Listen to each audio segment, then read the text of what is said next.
পরীক্ষার জন্য আমাদেরকে এই ময়দানে ছেড়ে দিয়েছেন। প্রশ্ন কি হবে আল্লাহ সব বলে দিয়েছেন। প্রশ্ন কি হবে? তোমার যৌবন, এ ব্যাপারে প্রশ্ন করা হবে। কোন পথে ইনকাম করেছো প্রশ্ন করা হবে। কোন পথে খরচ করেছো প্রশ্ন করা হবে। দ্বীনের ইলম যতটুকুন হাসিল করেছিলে তার কতটুকুন নিজে পালন করেছো, আর দ্বীনের দাওয়াত কতটুকুন মানুষের কাছে পৌঁছায়ছো, প্রত্যেকটি ব্যাপারে কিয়ামতে আল্লাহর কাছে জবাব দিতে হবে। এই জন্য কবি বলছেন, আমল সে জিंदगी बनती है ये जन्नत भी व जहन्नम भी ये खा के अपनी फितरत है ना नारी ना नूरी। মানুষের জীবন আমল দিয়ে গঠন হয়, আমল দিয়ে জীবন গড়ে, নইলে এই মাটির তৈরি দেহ জান্নাত আর জাহান্নামের কিছু দিয়ে তৈরি হয় না। আপনি ইচ্ছে করলে দেহটাকে জাহান্নামের জন্য উপযোগী করতে পারেন, ইচ্ছে করলে এই দেহটাকে জান্নাতের জন্য উপযোগী করতে পারেন। এটি আপনার ইখতিয়ারে আল্লাহ দিয়েছে, আপনাকে বাধ্য করা হয় নাই যে সেজদা না দিলে ফেরেশতা এসে ঘাড়ের উপরে পিটাবে, সুদ ঘুষ জেনা করলে পরে ঠ্যাং পিটায় ভেঙে দেওয়া হবে না। আপনি বাধ্য নন, আপনি সম্মানিত জীব আল্লাহ, সম্মানিত প্রাণী আল্লাহ পাকের, সেই জন্য মানুষকে বাধ্য করা হয় না। অটোনোমাস বডি, অটোনমি দেওয়া হয়েছে, আপনাকে স্বাধিকার দেওয়া হয়েছে। চন্দ্র সূর্যের ব্যাপারে স্বাধিকার দেওয়া হয় নাই। রাত এখন 7:35, সূর্যের বাপেরও ক্ষমতা নাই বাংলাদেশে এখন উকি মারে, ঠিক কিনা? সে এখন আমেরিকায় রোদ দিচ্ছে, তাপ দিচ্ছে আমেরিকায়। ওকে নির্ধারণ করা হয়েছে যেভাবে, সেইভাবেই করতে হবে। পানি বলেন, পাহাড় বলেন, পাখি বলেন, চন্দ্র বলেন, গ্রহ বলেন, নক্ষত্র বলেন, সব জিনিস বাই হুক অ্যান্ড ক্রুক আল্লাহর হুকুম মানতে বাধ্য। দেওয়া জীবন ব্যবস্থা ছেড়ে দিয়ে তোমরা কি অন্য কোনো মতবাদ তালাশ করো? ওয়ালাহু আসলামা মান ফিস সামাওয়াতি ওয়াল আরদ। অথচ আকাশে যা আছে, জমিনে যা আছে, সব আনুগত্যের মস্তক আমার সামনে অবনত করে দিয়েছে। সুবহানাল্লাহ। মানুষকে আল্লাহ পাক ইখতিয়ার দিয়েছেন, ইচ্ছে করলে মাহফিলও আসতে পারেন, ইচ্ছে করলে সিনেমাও ঢুকতে পারবেন, অসুবিধা নেই। অসুবিধার জন্য কিয়ামত, ওখানে হিসাব হবে। এখানে আপনি সূর্য চন্দ্র ফেরেশতা, ফেরেশতারও কোনো মাজাল নাই, কোনো ইখতিয়ার নাই আল্লাহর হুকুমের বাইরে কিছু করে। আল্লাহ যা করতে বলেছেন তাই করতে হবে, এর বাইরে এক চুলও নড়তে পারবে না। কিন্তু মানুষেরা করতে পারবে। মানুষ ইচ্ছে করলে নামাজ রোজা ছাড়তে পারে, ইচ্ছে করলে আল্লাহর অমান্য করতে পারে। এইটা তার বিচারের জায়গা না, এটা হলো পরীক্ষার জায়গা। এটা কিসের জায়গা? পরীক্ষার জায়গা। এখানে আপনি কামাই করলে ওখানে কিছু পাবেন, এখানে কামাই না করলে কিছু পাবেন না। আরো সোজা করে বলি, কোন কৃষক, যে কৃষক আষাঢ় মাসে শ্রাবণ মাসে জমিন চাষ করে না, পৌষ মাসে তার গোলায় ধান আসবে? কথা বুঝেন নাকি বুঝেন না? পৌষ মাসে গোলায় ধান আসবে? কোনো পাগলও বলবে না যে তুমি তো চাষই করো নাই, তুমি জমিনে, তোমার জমিনের ফসল তোমার ঘরে আসবে কেন? কাজী এই দুনিয়ায় পরীক্ষা দিলে এখানে রেজাল্ট হয়, এখানে গাছ লাগাইলে এখানে ফল দেয়। কিন্তু মানুষের জন্য আল্লাহ পাক যে আমল তৈরি করেছেন, পরীক্ষা নেবেন, সেই পরীক্ষার রেজাল্ট এখানে হবে না। পরীক্ষার রেজাল্ট আউট হবে কোথায়? আখিরাত। বলেন সবাই, কোথায় হবে? পরীক্ষার রেজাল্ট আউট হবে কোথায়? আখিরাত। এখানে আপনি যা কামাই করবেন এখানে রিটার্ন দেওয়া হবে না। এখানে যা কামাই করবেন সমস্ত কামাই 700 গুণ বর্ধিত আকারে কিয়ামতে আল্লাহ আপনার হাতে ধরাই দিবে। আল্লাহর ওয়াদা কখনো মিথ্যা? মিথ্যা হয় রাজনৈতিক দলের নেতারা, এই জাতীয় লোকেরা যারা মঞ্চে আসে আর বলে যে এবার আমাদের ভোট দেন, আমরা ক্ষমতায় যাইতে পারলে আপনারা না খাইয়া কেউ মরবেন না। কিন্তু কি খাইয়া মরবে তাও কয় না। সেদিন শুনলাম এই যে নির্বাচন এখন একটা চলতেছে, স্লোগান বাপ দাঁড়াইছে, ছেলে তো বলে রহিম ভাই আমার ভাই, তোমার ভাই, বাপের নাম রহিম। তারপরে শুনলাম বলতেছে বেগুন ভাইয়ের চরিত্র, আজকের নাম রাখে তো আদর করে বেগুন পটল, বেগুন ভাইয়ের চরিত্র ফুলের মতো পবিত্র। আমি শুন আর একজনের পাশের থেকে কইল যে নামাজ পড়ে না, একত্র এমনই ফুলের মতো চরিত্র। তো দুনিয়ার ময়দানে আপনি যা কামাই করবেন এখানে রেজাল্ট আউট হবে, এখানে আপনি পাবেন ফল, এখানে পাবেন। যা করবেন এখানে গাছ লাগাবেন, ফল লাগাবেন, এখানে পাবেন। আর আল্লাহর জন্য যেটা করবেন সেটার ফল, সেটার রেজাল্ট কিয়ামতে বাইর হবে। সুবহানাল্লাহ। এখানে পরীক্ষা দিয়ে যদি কেউ ফেল করে, ম্যাট্রিক পরীক্ষা দিয়ে ফেল করেছে, ফাজেল পরীক্ষা দিয়ে ফেল করেছে, আবার পরীক্ষা দিয়ে পাস করার সুযোগ আছে, আবারও ফেল করেছে, আবারও পরীক্ষা দিয়ে পাস করার সুযোগ আছে। 10 বার যদি ফেল করে আরো 10 বার পরীক্ষা দিয়ে পাস করার সুযোগ আছে। কিন্তু কিয়ামতের দিন আল্লাহ রাব্বুল আলামিনের জীবনের পরীক্ষায় কোনো মানুষ যদি আল্লাহর আদালতে ফেল করে বসে একবার, দ্বিতীয়বার পরীক্ষা দেওয়ার আর কোনো সুযোগ নাই। এই পৃথিবীতে যদি কেউ নিম্ন আদালতে মামলায় হেরে যায়, জজ কোর্টে করবে, যদি হেরে যায় হাইকোর্টে করবে, হেরে গেলে আপিল করবে সুপ্রিম কোর্টে, সুপ্রিম কোর্টেও যদি হেরে যায় তাহলে প্রেসিডেন্টের কাছে আপিল করবে। সুযোগ আছে কয়েকবার। কিন্তু কিয়ামতের দিন জীবনের আদালতে কোনো মানুষ যদি একবার ফেল করে বসে, জীবনের মামলায় যদি একবার হেরে যায়, দ্বিতীয়বার আপিল করার আর কোনো জায়গা নাই। সেই আখিরাতে রেজাল্ট আউট হবে।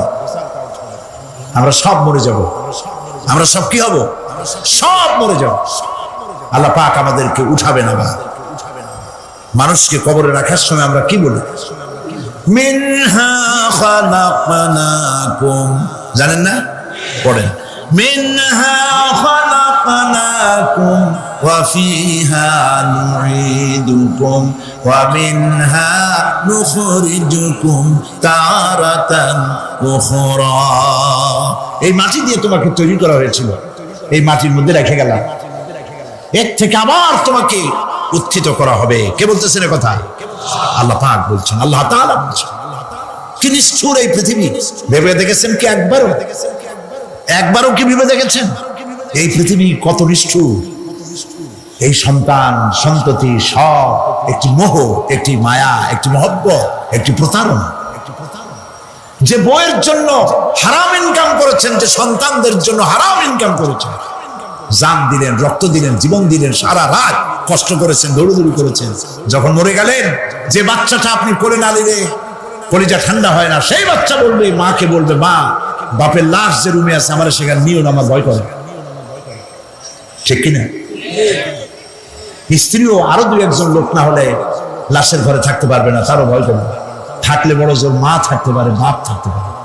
যাকে বিবাহ করার পর অনেক সন্তান আছে, মা বাপকে চোখে দেখতে পারে না, বড় কথা মতো মায়ের সাথে কথা বলা বন্ধ করে দেয়। হয়তো কুমিল্লা এরকম নাও থাকতে পারে। বউ তো নালিশ করছে, মার সাথে কথা কয় না, আবার বলে এই বুড়িটা মরে না কেন? নাউজুবিল্লাহ, নাউজুবিল্লাহ। বুড়িটারে মরার কথা বলতেছো তুমি? তোমার ছোট্টবেলায় যখন তোমার টাইফয়েড হয়েছিল, অসুখ করেছিল, গরিব বাবা, বাড়িতে ল্যাপ নাই, খাতা নাই, তোষক নাই, সেই জায়গায় মা তার কাপড় বিছায় দিয়া, বুকের উপরে নিজের শরীরের উষ্ণতা দিয়া বাঁচায় রাখার চেষ্টা করেছে, নিজে না খেয়ে খাওয়াইছে, অসুখ সারে না। মা ওই মুমূর্ষ বাচ্চার সেরানে তার মাথার কাছে বসে তাহাজ্জুদের নামাজ পড়ে কোরআন শরীফ তেলাওয়াত করে, চোখ দিয়া পানি পড়ে আর বলতে থাকে, রব্বুল আলামিন আমার জীবনটারে দিয়া আমার কলিজার টুকরা সন্তানটারে বাঁচাইয়া দাও। যেই মা নিজের জীবন দিয়া সন্তান বাঁচাইতে চাইলো, সেই সন্তান আজকে বউ পাইয়া মাকে ভুলে যায়, মায়ের সাথে খারাপ ব্যবহার করে। আল্লাহ রাব্বুল আলামিন বলেছেন, মা বাবার সঙ্গে খারাপ ব্যবহার করো না, ভালোবাসায় কথা বলো। ওয়াকুল লাহুমা কাওলান কারীমা, সম্মান সূচক কথা বলো। মা বাবার জন্য দোয়া করো আমার কাছে। কে বলতেছে? আল্লাহ তাআলা বলছেন, দোয়া করো আমার কাছে এই ভাষায়, রব্বিরহামহুমা কামা রাব্বায়ানি সাগীরা। পড়েন সবাই, রব্বিরহামহুমা কামা রাব্বায়ানি সাগীরা। আয় আমার রব, আমার মা বাপ যেমনে ছোটবেলায় আমাকে অত্যন্ত যত্ন করে লালন পালন করেছেন। আল্লাহ তাআলা তুমি দয়া করে আমার মা বাপকে তোমার রহমতের করে লালন পালন করো। সুবহানাল্লাহ। প্রত্যেক নামাজের পর সকলে এই দোয়া পড়বেন, মনে থাকবে? মনে থাকবে? প্রিয় ভাই সব, সেই কিয়ামতের মাঠে আমাদেরকে উঠতে হবে, আল্লাহর দরবারে উঠতে হবে। সেই সময় আমাদেরকে কেউ উপকার করবে না। يوم لا ينفع مال ولا بنون, সম্পদ আর সন্তান সন্ততি কোনো কাজে লাগবে না। মা তার সন্তানকে চিনবে না, সন্তান তার মাকে চিনবে না, বাপ তার সন্তানকে চিনবে না, কেউ কাউকে পরিচয় দিবে না। কি মারাত্মক অবস্থা! মানুষ চরম অসহায় হয়ে যাবে। চতুর্দিকে ফেরেশতার আনাগোনা, সূর্য মাত্র 1 হাত উপরে, প্রচন্ড তাপ নিয়ে সূর্য অবস্থান নেবে। মাথার চান্দি ফেটে গিয়ে গুনাহগারের মাথার মগজ গলে গলে পড়তে থাকবে। পিপাসার যন্ত্রণায় জিহ্বাটা ঝুলে কুকুরের মতো করে নাভিস্থল পর্যন্ত ঝুলে পড়বে। কেউ উপকার করবে, কেউ জিগাবেও। অনেক লোক আছে পীরের কাছে মুরিদ হয় আর মনে করে পীর সাহেব তারে কিয়ামতে সুপারিশ করবে। অসম্ভব। আয়াতুল কুরসির মধ্যে আমরা পড়ি, মান যাল্লাযী ইয়াশফাউ ইনদাহু ইল্লা বিইজনিহি। কে আছে এমন, কার হিম্মত আছে আল্লাহ পাকের বিনা অনুমতিতে কথা বলে? সুবহানাল্লাহ বলে। কোথার পীর, কোথার খাজা বাবা হারায় যাবে। ইব্রাহিম আলাইহিস সালামের মতো পয়গম্বর কি মনে করে? আল্লাহর খলিল। ইব্রাহিম আলাইহিস সালাম আল্লাহর কি? আল্লাহর খলিল। আল্লাহর খলিল কিয়ামতের দিন বলবেন, আল্লাহ পাক, আয় আল্লাহ তাআলা, আমার বাপের কাছে আমার একটা ওয়াদা ছিল, আমি সুপারিশ করবো তার জন্য, তুমি দয়া করে আমার বাপকে জাহান্নাম থেকে ক্ষমা করো, আমি তার জন্য সুপারিশ করতেছি। আল্লাহ তাআলা বলবেন, ইব্রাহিম, তোমার সুপারিশ মঞ্জুর হলো না। কথা বুঝতেছেন না? বুঝতেছেন না? ইব্রাহিম আলাইহিস সালাম যদি বাপের জন্য সুপারিশ করতে না পারে, ইব্রাহিম আলাইহিস সালাম তিনি যদি তার বাপের জন্য সুপারিশ করে যদি ব্যর্থ হন, আপনার পিসাব কোন কামে লাগবে চিন্তা করেন। নবী করিম সাল্লাল্লাহু আলাইহি ওয়াসাল্লামকে প্রশ্ন করা হয়েছে, হে রাসূল, আপনার আব্বা আম্মার অবস্থা কি হবে? কথা কি শোনেন নাকি? আপনার আব্বা আম্মার অবস্থা কি হবে? নবী করিম সাল্লাল্লাহু আলাইহি ওয়াসাল্লাম বলেছেন, আমি আমার আব্বা আম্মার কোন উপকারে আসবো না। ইন্না লিল্লাহি ওয়া ইন্না ইলাইহি রাজিউন। তাহলে কোন সাহসে মনে করতেছেন কোন পীর কোন একটা বিদেশ থেকে, দেশের থেকে একটা নাজিল হলো আর ওইটার পিছনে পিছনে দৌড়াবেন? সে আপনারা নাজাত দেবে, তার পায়ে চুমা খাবেন? এই পায়ে হাত দিয়ে কত খুশি করা বাদ। টাকা ইনকাম করার জন্য মানুষকে ভুল পথে পরিচালিত করছে অনেক পীর আছে না? খালি মানুষের টাকা দেয়, জামায় অনেক পকেট, খালি টাকা নেওয়ার সমানে ডুবাইতে থাকে চতুর্দিক দিয়ে। বাইরে বোঝার উপায় নাই, কিন্তু অনেক পীর আছে এমন, ঢাকা শহরে বড় বড় মার্কেটের মালিক, আমি জানি, বড় বড় মার্কেটের মালিক, বিরাট ব্যবসায়ী, জামা পরিষ্কার করে না 2 মাসে। মানুষকে দেখাবার জন্য গামছাটা নাকের কাছে ধরে ফত ফত করে আওয়াজ করে, মনে হয় যেন কাঁদতেছে। আর্টিফিশিয়াল হাবিজাবি জিকির শিখায়। লা ইলাহা কতক্ষণ, ইল্লাল্লাহ কতক্ষণ, আল্লাহ আল্লাহ কতক্ষণ? কোথায় পাইছো? ইল্লাল্লাহ ইল্লাল্লাহ কিসের জিকির? ইল্লাল্লাহ মানে কি? আল্লাহ ছাড়া, আল্লাহ ছাড়া, আল্লাহ ছাড়া, আল্লাহ ছাড়া কি? কাজী রাসূলুল্লাহ যা করেন এগুলি বেদাত। এই সব পীরের পাশে যাবেন না, মনে থাকবে।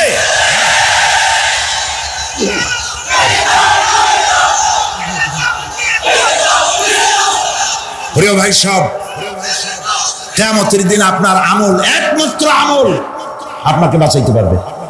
এই কোরআন শরীফে আল্লাহ পাক বলেছেন, ইয়া আইয়ুহাল্লাযীনা আমানু আবতাগু ইলাইহিল ওয়াসিলা, হে বিশ্বাসীরা ওসিলা করো। ধুরন্ধর এক শ্রেণীর লোকেরা এর অর্থ করেছে পীরদের। দুনিয়ার কোন তাফসীর, যত মুফাসসির পৃথিবীতে জন্মগ্রহণ করেছেন, কোন মুফাসসির এটা বলেন নাই আবতাগু ইলাইহিল ওসিলার মানে হলো পীর ধরো।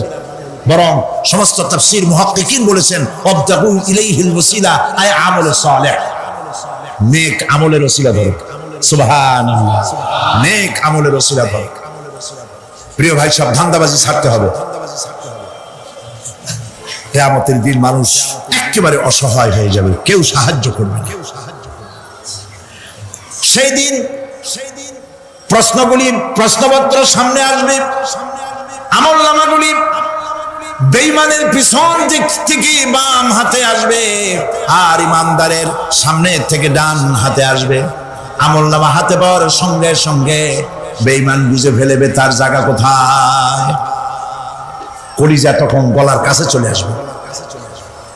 সত্য ছিল একসাথে। মনে করেন এই মাহফিলের মধ্যে মনে করে এখানে সন্ত্রাসী আছে, খুনি আছে, ওয়ান্টেড, মোস্ট ওয়ান্টেড আসামি এর মধ্যে আছে, ধরা যাচ্ছে না। অনেক মানুষের মধ্যে হঠাৎ করে অর্ডার হলো যে ভিতরে এসবিআই ঢুকিয়ে দেওয়া হয়েছে, গোয়েন্দা বিভাগের লোক ঢুকিয়ে দেওয়া আছে, সন্ত্রাসী মোস্ট ওয়ান্টেড যারা আছে বেরিয়ে পড়ো, এক পাশে চলে আসো। তখন অবস্থাটা কি হবে? তাদের মজা লাগবে? পায়ের রক্ত মাথায় উঠে যাবে, চোখ দিয়ে রক্ত পড়া শুরু করবে।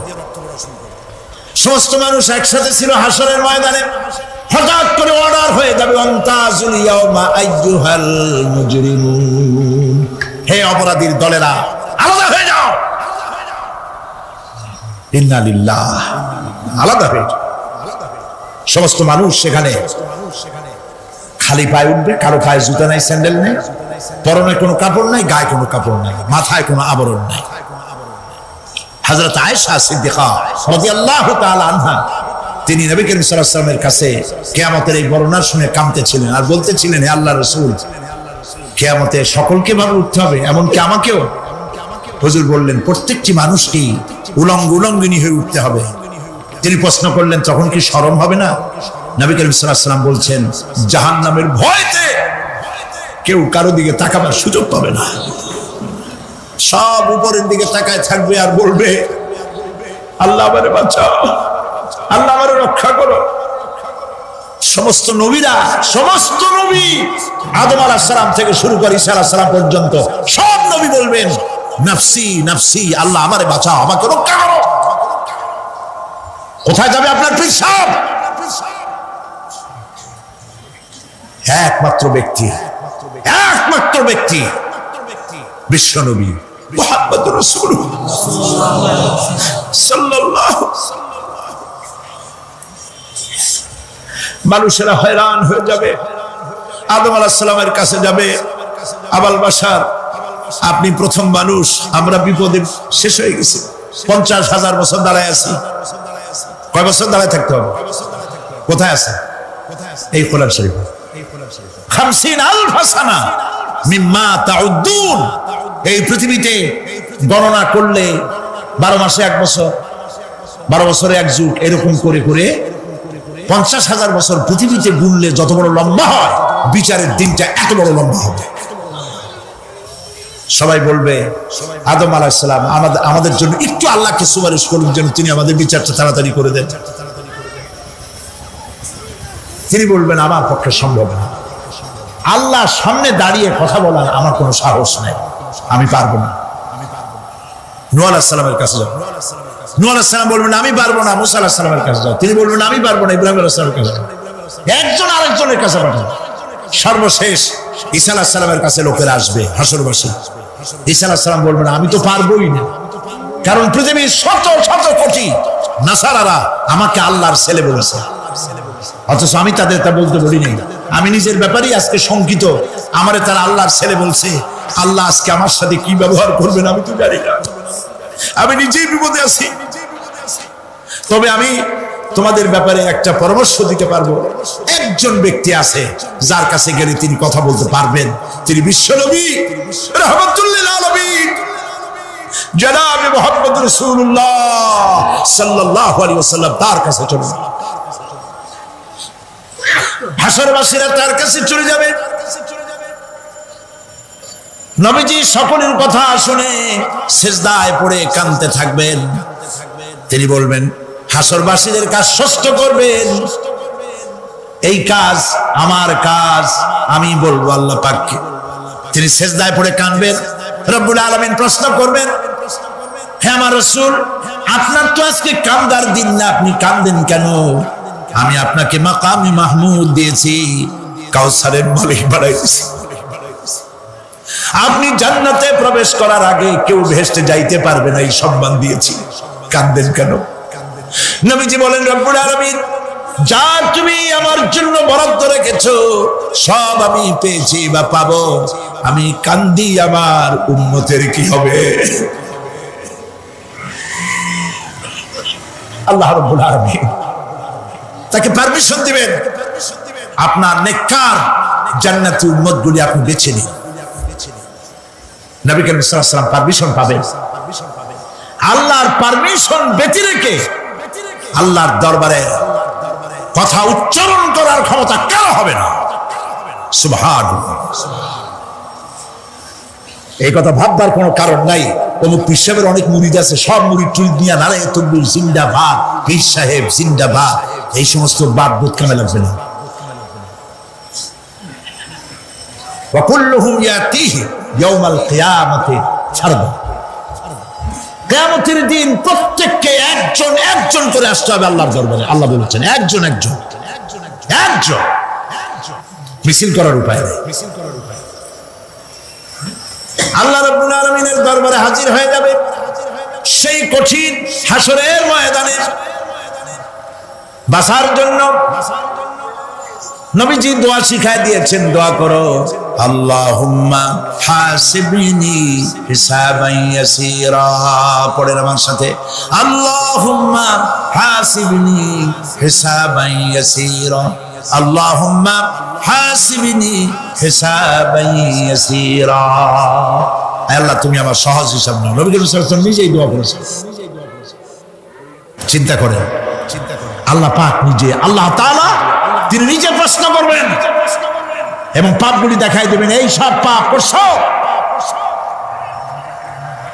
মানুষ আল্লাহর বান্দা ভয় চোটে কলজা গলা দিয়ে বেরিয়ে যেতে থাকবে, বেরিয়ে যেতে চাইবে, তার বাষ্পরুদ্ধ হয়ে আসবে, বলতে থাকবে, আল্লাহ আমি করে ফেলেছি, আমি মাপ চাই, তোমার কাছে ক্ষমা ভিক্ষা চাই। আল্লাহ রাব্বুল আলামিন বান্দার কাকুতি বিরতির দিকে লক্ষ্য করে বলবেন, বান্দারে আমি তোকে ক্ষমা করে দিলাম। এটাই হলো হিসাব ইয়াসির, সহজ হিসাব। এই সহজ হিসাব কার কিসমতে আছে, কার কিসমতে নাই, আমরা কেউ জানি না। এই দুনিয়াটাকে আল্লাহ পাক বানাইছিলেন পরীক্ষা নেওয়ার জন্য। কি জন্যে? পরীক্ষা নেওয়ার জন্য। পরীক্ষায় যার যে বয়স এখন আছে, এখানে আমার যা বয়স, আপনার যা বয়স, এই বয়সে যা যা করছি এখন হিসাব করেন। ছোটবেলায় কই মাছের কাঁচা গলার মধ্যে ঢুকছিল, তখন ক্লাস 2-তে পড়ি। এরকমের একটা ঘটনা মনে আছে কিনা? মনে নাই? অন্যের বাড়ির আম পাড়তে গিয়া বাড়িওয়ালার সামনে পড়ছিলেন, দুটো থাপ্পড় দিছিল, এসব কথা মনে আছে না? আছে কিনা? এই ছোট্ট ছোট্ট কথাগুলি, কোন পুকুর পাড়ে আসার খাইছিলাম, কেটা মারছিল, সেই ছোট্টবেলা থেকে এই পর্যন্ত এই ছোট্ট কথাগুলি যদি মনে থাকে, তাহলে বড় বড় পাপ কি কি করছেন তা মনে নাই। তাহলে নিজের হিসাব নিজে করো।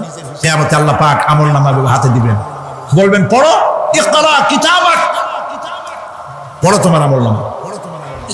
তুমি তোমার হিসাবের জন্য আজকে তুমি নিজেই যথেষ্ট। পড়ে দেখো কি করছো। ইন্না লিল্লাহি ওয়া ইন্না ইলাইহি রাজিউন। আমরা বলি আমিন। ঘুমের জন্য মানুষ ঘুমাইতে না পারলে পাগল হয়ে যায়। কি বিরাট নিয়ামত এই ঘুম আল্লাহ পাক মানুষকে দিয়েছে। আমার বন্ধুগণ, এভাবে করে আল্লাহ রাব্বুল আলামিন মানুষের একঘেয়েমি দূর করার জন্য সকাল করেছেন, দুপুর করেছেন, বিকেল করেছেন, সন্ধ্যা করেছেন, রাত করেছেন, ঘুমাবার ব্যবস্থা করেছেন, কামাই রুজির ব্যবস্থা করে দিয়েছেন, রুজি রোজগার করার ব্যবস্থা করেছেন। সবকিছু তিনি রহমান বলে, তিনি দয়াবান বলে মানুষের সব প্রয়োজন আল্লাহ পাক মিটিয়ে দিয়েছেন। আল্লাহ সুবহানাহু ওয়া তাআলা তিনি বলছেন, আমার রহমতেই পৃথিবীর মাটি থেকে তোমাদের ফসল উৎপাদিত হয়। তোমরা দেখো, আফারাআইতুম মা তাহরুসুন আনতুম তাজরাউনাহু أم نحن الزارعون জমিন থেকে ফসল খেয়ে উদ্গত করে, উদ্ভিদকে খেয়ে গজায়, তুমি গজাও না আমি গজাই। আল্লাহ পাক বলে সমস্ত উদ্ভিদগুলি আমি তোমাদের জন্য গজায় দেই, উঠায় দেই। এরপরে যখন ফসল হয়, ফসল পাকা দেখে মানুষ তখন বসে তেল মাখে, ফুর্তি করে, আনন্দ করে। এবার ফসল খুব ভালো হয়েছে, ভালো করে গান দেব। মানুষেরাই চিন্তা করে, বেশি ফসল হয়েছে, গান বাজনা, থিয়েটার, গুণাগার বিবির গান, এগুলি ভালো করে শুনতে হবে। গাছে কাঁঠাল, গোপে তেল, জমিনে ফসল, বসে তেল মেখে আনন্দ করে যে গান বাজনা করবে। আল্লাহ পাক বলেন, দেখো, লাউ নাশাউ জাআলনাহু হুতামান ফাযালতুম তাফাক্কাহুন, যদি আমি ইচ্ছে করি তাহলে তোমার ফসলকে আমি কুটায় পরিণত করে দিতে পারি, তখন তো তুমি নিজের কপালে করাঘাত করবে আর বলবে, আরে মারুম হয়ে গেলাম, বঞ্চিত হয়ে গেলাম।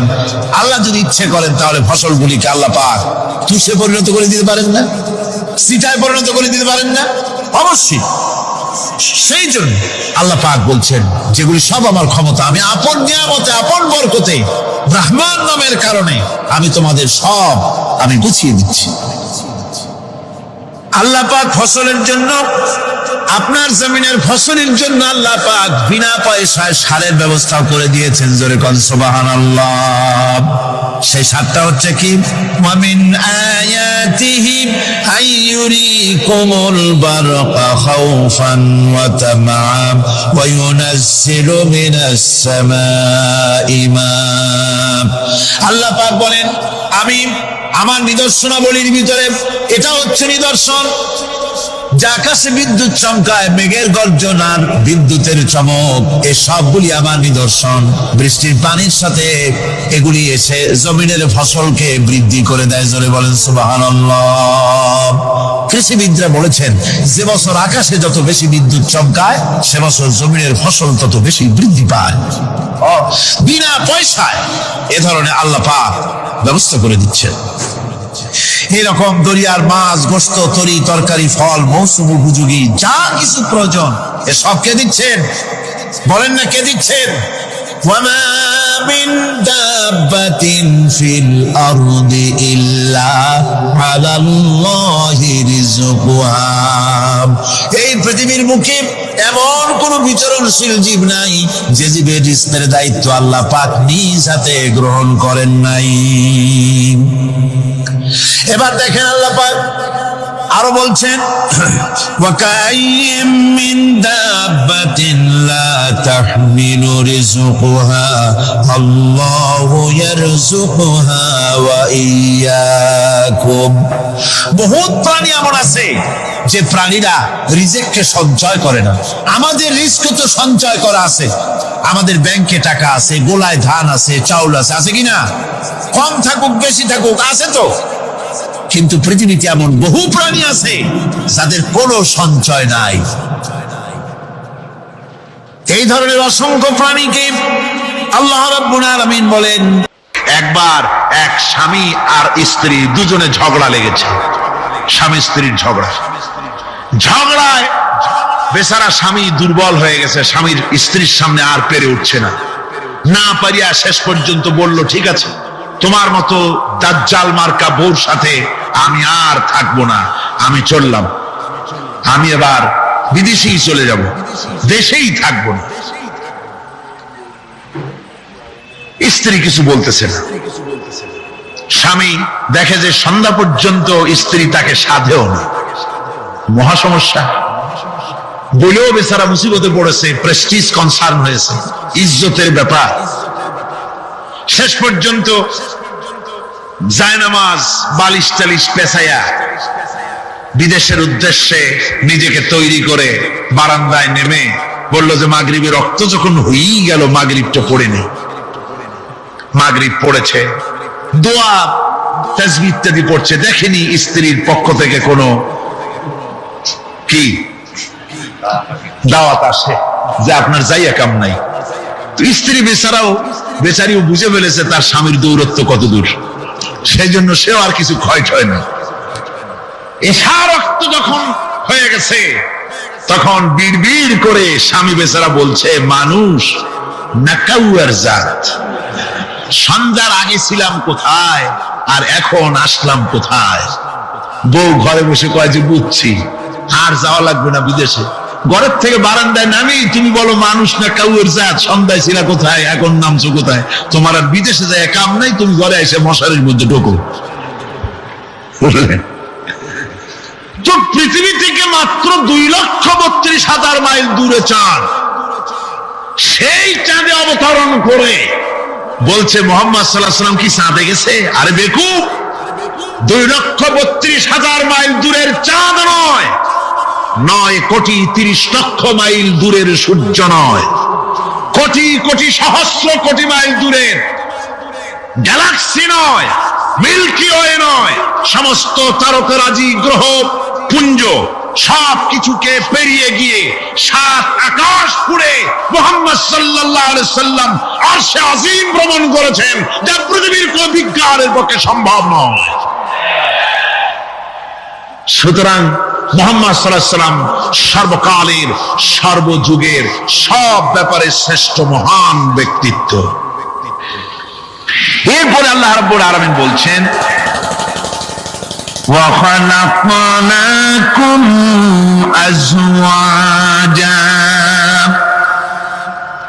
আমি তোমাদের নারী এবং পুরুষের জোড়া পয়দা করেছি। অর্থাৎ এই পৃথিবীতে আল্লাহ রাব্বুল আলামিন মানুষের একটি সেক্স পয়দা করেন নাই, দুটি প্রকার করেছেন, একটি হচ্ছে নারী আর একটি পুরুষ। এই নারী আর পুরুষ আল্লাহ পাকের এটি একটি বিরাট কুদরত। এই নারী এবং পুরুষ সৃষ্টি করে পরস্পর পরস্পরের প্রতি আল্লাহ আকর্ষণ সৃষ্টি করেছেন। দুজনের একের প্রতি অপরের আকর্ষণ আল্লাহ পাক নিজেই সৃষ্টি করে দিয়েছেন। ومن آياته أن خلق لكم من أنفسكم أزواجا لتسكنوا إليها وجعل بينكم مودة ورحمة। আমার অনেক নিদর্শনাবলীর মধ্যে এটিও একটি নিদর্শন যে আমি তোমাদের থেকে তোমাদের স্ত্রীদেরকে তোমাদের জোড়া পয়দা করেছি। আর কি করেছি, কেন করেছি? লিতাসকুনু ইলাইহা, যাতে করে তোমরা পরস্পর পরস্পরের কাছ থেকে শান্তি, প্রীতি, প্রেম, ভালোবাসা, মহব্বত লাভ করতে পারো। এটা আমার নিদর্শন একটি। কিরকম নিদর্শন? ভিন্ন পরিবেশে লালিতা পালিতা একটি মেয়ে ভিন্ন পরিবেশে লালিত পালিত একটি পুরুষের সঙ্গে যখন বিবাহ হয়ে যায়, আল্লাহ রাব্বুল আলামিন বলেন আমি তখন একের প্রতি অপরের মহব্বত আর ভালোবাসা আমি আল্লাহ তৈরি করে দেই। ওই মেয়েটি জানার কথা না, মেয়েটির বাড়ি হচ্ছে লংলা, শ্রীমঙ্গল, বিয়ে হয়েছে দিনাজপুর। দিনাজপুরের লোকেরা বোয়াল মাছ খায় না, কিন্তু এখানের লোকেরা বোয়াল মাছ খুব পছন্দ করে। কথা বুঝতে পেরেছে? এখানে কথাবার্তা একরকমের, সেখানের কথাবার্তা আর এক রকমের। এই দুইটা মিলাইয়া খিতে হয়েছে তো খিতে হয়েছে। কথা বুঝতে এখন উপায়টা কি? অথচ এই দুই স্বামী স্ত্রীর মধ্যে আল্লাহ পাক কি মহব্বত পয়দা করে দেন, একজন আরেকজনের জন্য জীবন দিতে প্রস্তুত হয়ে যায়। সুবহানাল্লাহ পড়েন। আল্লাহ রাব্বুল আলামিন বলেন ওয়াজআলা বাইনাকুম মাওয়াদ্দাতান, প্রথমে তো ভালোবাসা সৃষ্টি করি, প্রেম সৃষ্টি করি। বিবাহ হওয়ার পর যে ভালোবাসা হয়, বিশেষ উদ্দেশ্যকে সামনে রেখে ওই ভালোবাসা হয়। এরপরে যখন বয়স বাড়তে থাকে, যখন বার্ধক্য আসে, তখন ওই ভালোবাসাটা আর থাকে না যেটা ছিল প্রথম। সেটা আমি ওয়াজআলা বাইনাকুম মাওয়াদ্দাতান ওয়া রাহমা, মাওয়াদ্দা তখন রহমতে পরিণত হয়ে যায়। প্রথমে থাকে একটা প্রেম কেন্দ্রিক ভালোবাসা। পরবর্তী সময় যখন স্বামী বুড়ো হয়ে যায় আর স্ত্রী যখন বুড়ি হয়, তখন আল্লাহ পাক বলেন আমি উভয়ের মধ্যে সহৃদয়তা, করুণার সৃষ্টি করে দেই। পরস্পর পরস্পরের প্রতি আকর্ষণ তখন আরো বাড়িয়ে দেই। একজন আর একজন ছাড়া চলে না, বুড়ার বুড়ি ছাড়া উপায় থাকে না। ঘরের মধ্যে ফ্রিজ আছে, কালার টিভি আছে, তারপরে সুন্দর বিছানাপত্র আছে, কোনো জিনিসের অভাব নাই বুড়া। হঠাৎ করে বুড়ি একদিন মারা গেল। বুড়ায় কয়, আমি গৃহশূন্য হয়ে গেছি, সব আছে তারপরেও যে গৃহশূন্য হয়ে গেছি, তার মানে গৃহের প্রাণটাই চলে গেছে। বুড়া বয়সে সন্তান খোঁজ খবর নেয় না, সন্তানের বউ খোঁজ খবর নেয় না। বুড়ার গরম পানিটা, উজুর পানিটা, তার খাবারটা, তার পানটা, তার যা প্রয়োজন বুড়ি সব এগিয়ে নিয়ে আসে। আর বুড়াও বুড়ির জন্য তখন প্রথম জীবনের চাইতে আরো বেশি মহব্বত বাড়ে, বুড়ির দিকে খোঁজ খবর আরো বেশি করে নেয়। ঠিক কিনা কন? বুঝবেন যারা বুড়া আর বুড়ি আছেন। আল্লাহ পাক বলেন এটা আমি করি। কে বলছেন এ কথা? আল্লাহ পাক বলছেন আমি করি। এ মহব্বত আল্লাহর দান। দেখুন রাসূল করিম সাল্লাল্লাহু আলাইহি ওয়াসাল্লামের ঘরে দৌলত ছিল না, কিন্তু মহব্বত দিয়ে ঘরটা ভরা ছিল। সুবহানাল্লাহ ওয়া বিহামদি। দৌলত ছিল না, মহব্বত দিয়ে ভরা ছিল। হযরত আয়েশা সিদ্দিকা রাদিয়াল্লাহু তাআলা আনহা বলেছেন, আমি গ্লাসে পানি পান করে রেখে দেওয়ার পর রাসূলুল্লাহ গ্লাসটা হাতে নিয়ে আমি যেখানে ঠোঁট লাগিয়ে পানি পান করেছি, আল্লাহ নবী ওইখানেই ঠোঁট লাগায় পানি পান করতেন। মুহাব্বত। হযরত আয়েশা বলেন, আমি গোশত খেয়ে হাড্ডি খেয়ে হাতে ধরে রেখেছি, খাবো বা রাখবো, আল্লাহ নবী তখন আমার হাতের থেকে গোশত বা হাড্ডিটা আমার হাত থেকে নিয়ে আমি গোশতের যে অংশে কামড় দিয়েছি রাসূলুল্লাহ সেখানে মুখ লাগিয়ে খেতেন। দৌলত ছিল না হুজুরের ঘরে এক ফোঁটাও, কিন্তু মহব্বত ছিল ঘরটা ভরা। হযরত আয়েশা বলেছেন, রাসূলুল্লাহ কাজ করে কষ্ট করে ঘরের ভিতরে ফিরে যখন দেখেছেন রান্না বান্না সারা হয় নাই, হুজুর ক্ষুধার্ত অথচ আমার রান্না শেষ হয় নাই, নবীজি রাগ করেন নাই, অসন্তুষ্ট হন নাই, ভুরু কুঞ্চিত করেন নাই, চোখ গরম করেন নাই, বরং আমার কাছে বসে রান্না বান্নায় আমাকে আল্লাহর নবী বিশ্ব নবী মুহাম্মদ রাসূলুল্লাহ সাল্লাল্লাহু আলাইহি ওয়াসাল্লাম আমাকে সহযোগিতা করেছেন। স্বামী স্ত্রী ভালোবাসা হচ্ছে স্বর্গীয় নিয়ামত, জান্নাতের নিয়ামত। সুবহানাল্লাহ পড়েন।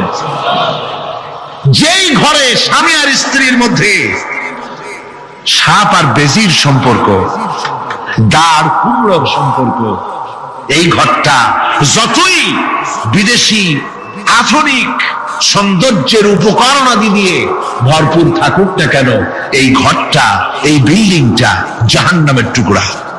ঠিক না? আর স্বামী স্ত্রীর যদি ভালোবাসা থাকে, তাহলে ঘরটা যদি কুঁড়ে ঘরও হয়, তারপরেও সে ঘরটা হচ্ছে একটা জান্নাতের টুকরা। অনেক স্ত্রী আছে স্বামীর সাথে মহব্বত নাই, উল্টো পাল্টা কারবার। ওই রকম এক স্বামীর কাছে খবর আসছে যে আপনি তো এই গ্রামের মাতবাড়ি করেন, বিচার আচার করতেছেন, আপনার বউ তো গোসল করতে গিয়ে পড়ে গেছে নদীর মধ্যে। তো লোকটা দৌড় দিয়েছে, দৌড়ে গেছে, যায় কয় যে কোন জায়গায় পড়ছে, কয় যে এইখানে পড়ছে। লোকটা তখন জোয়ারের পানি যাচ্ছিল ওই দিকে, লোকটা দৌড় দিছে উল্টা দিকে।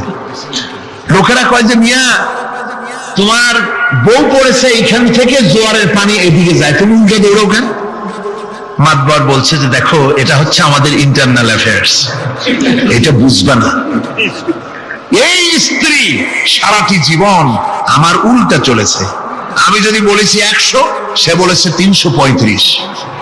আমি যদি বলেছি এখন দিনের 12টা, সে বলেছে এখন রাত 3:35। সম্পূর্ণ উল্টা সারা জীবন যে চলেছে। সে যে নদীতে পড়ে জোয়ারে গেছে আমি তা বিশ্বাস করি না, উল্টাই গেছে। এই রকমের এক শ্রেণী আছে, স্বামী উল্টা থাকে, স্ত্রী উল্টা থাকে, এরকমও হয়। সুতরাং স্বামী এবং স্ত্রীর মধ্যে মহব্বত আর ভালোবাসা, এটি মাবুদের একটি বিরাট নিয়ামত। অন্যের স্ত্রীর দিকে তাকালে কাম ভরে, খারাপ নজরে তাকালে জিনার গুনাহ হবে, হাত দিয়া ধরলে কাম ভাবে জিনার গুনাহ হবে। কিন্তু কোন স্বামী যদি তার স্ত্রীর দিকে প্রেম ভরে ভালোবাসা ভরে তাকায়, আর স্ত্রীর হাতকে প্রেম আর ভালোবাসার সাথে যদি স্ত্রীর হস্ত ধারণ করে, কিতাবে এসেছে স্বামী এবং স্ত্রীর উভয়ের সগীরা গুনাহ আল্লাহ রাব্বুল আলামিন মাফ করে দেন। আল্লাহ পাক বলছেন আমি তোমাদের থেকে তোমাদের জোড়া, তোমাদের স্ত্রীদেরকে পয়দা করেছি এবং পরস্পর পরস্পরের প্রতি ভালোবাসা এবং মহব্বত সৃষ্টি করে দিয়েছি। আজকে কথা উঠেছে সমাজে, আজকে কথা উঠেছে নারীর অধিকার নিয়ে। বলা হচ্ছে ইসলাম নারীকে, নারীর অধিকার ক্ষুণ্ণ করেছে। বলে না? বলে কিনা বলেন? আমাদের দেশে এই জন্য নারী পক্ষ, নারী সমাজ, নারী আন্দোলন পরিষদ, তারপরে এরকম অনেক আন্দোলন তারা বানিয়েছে।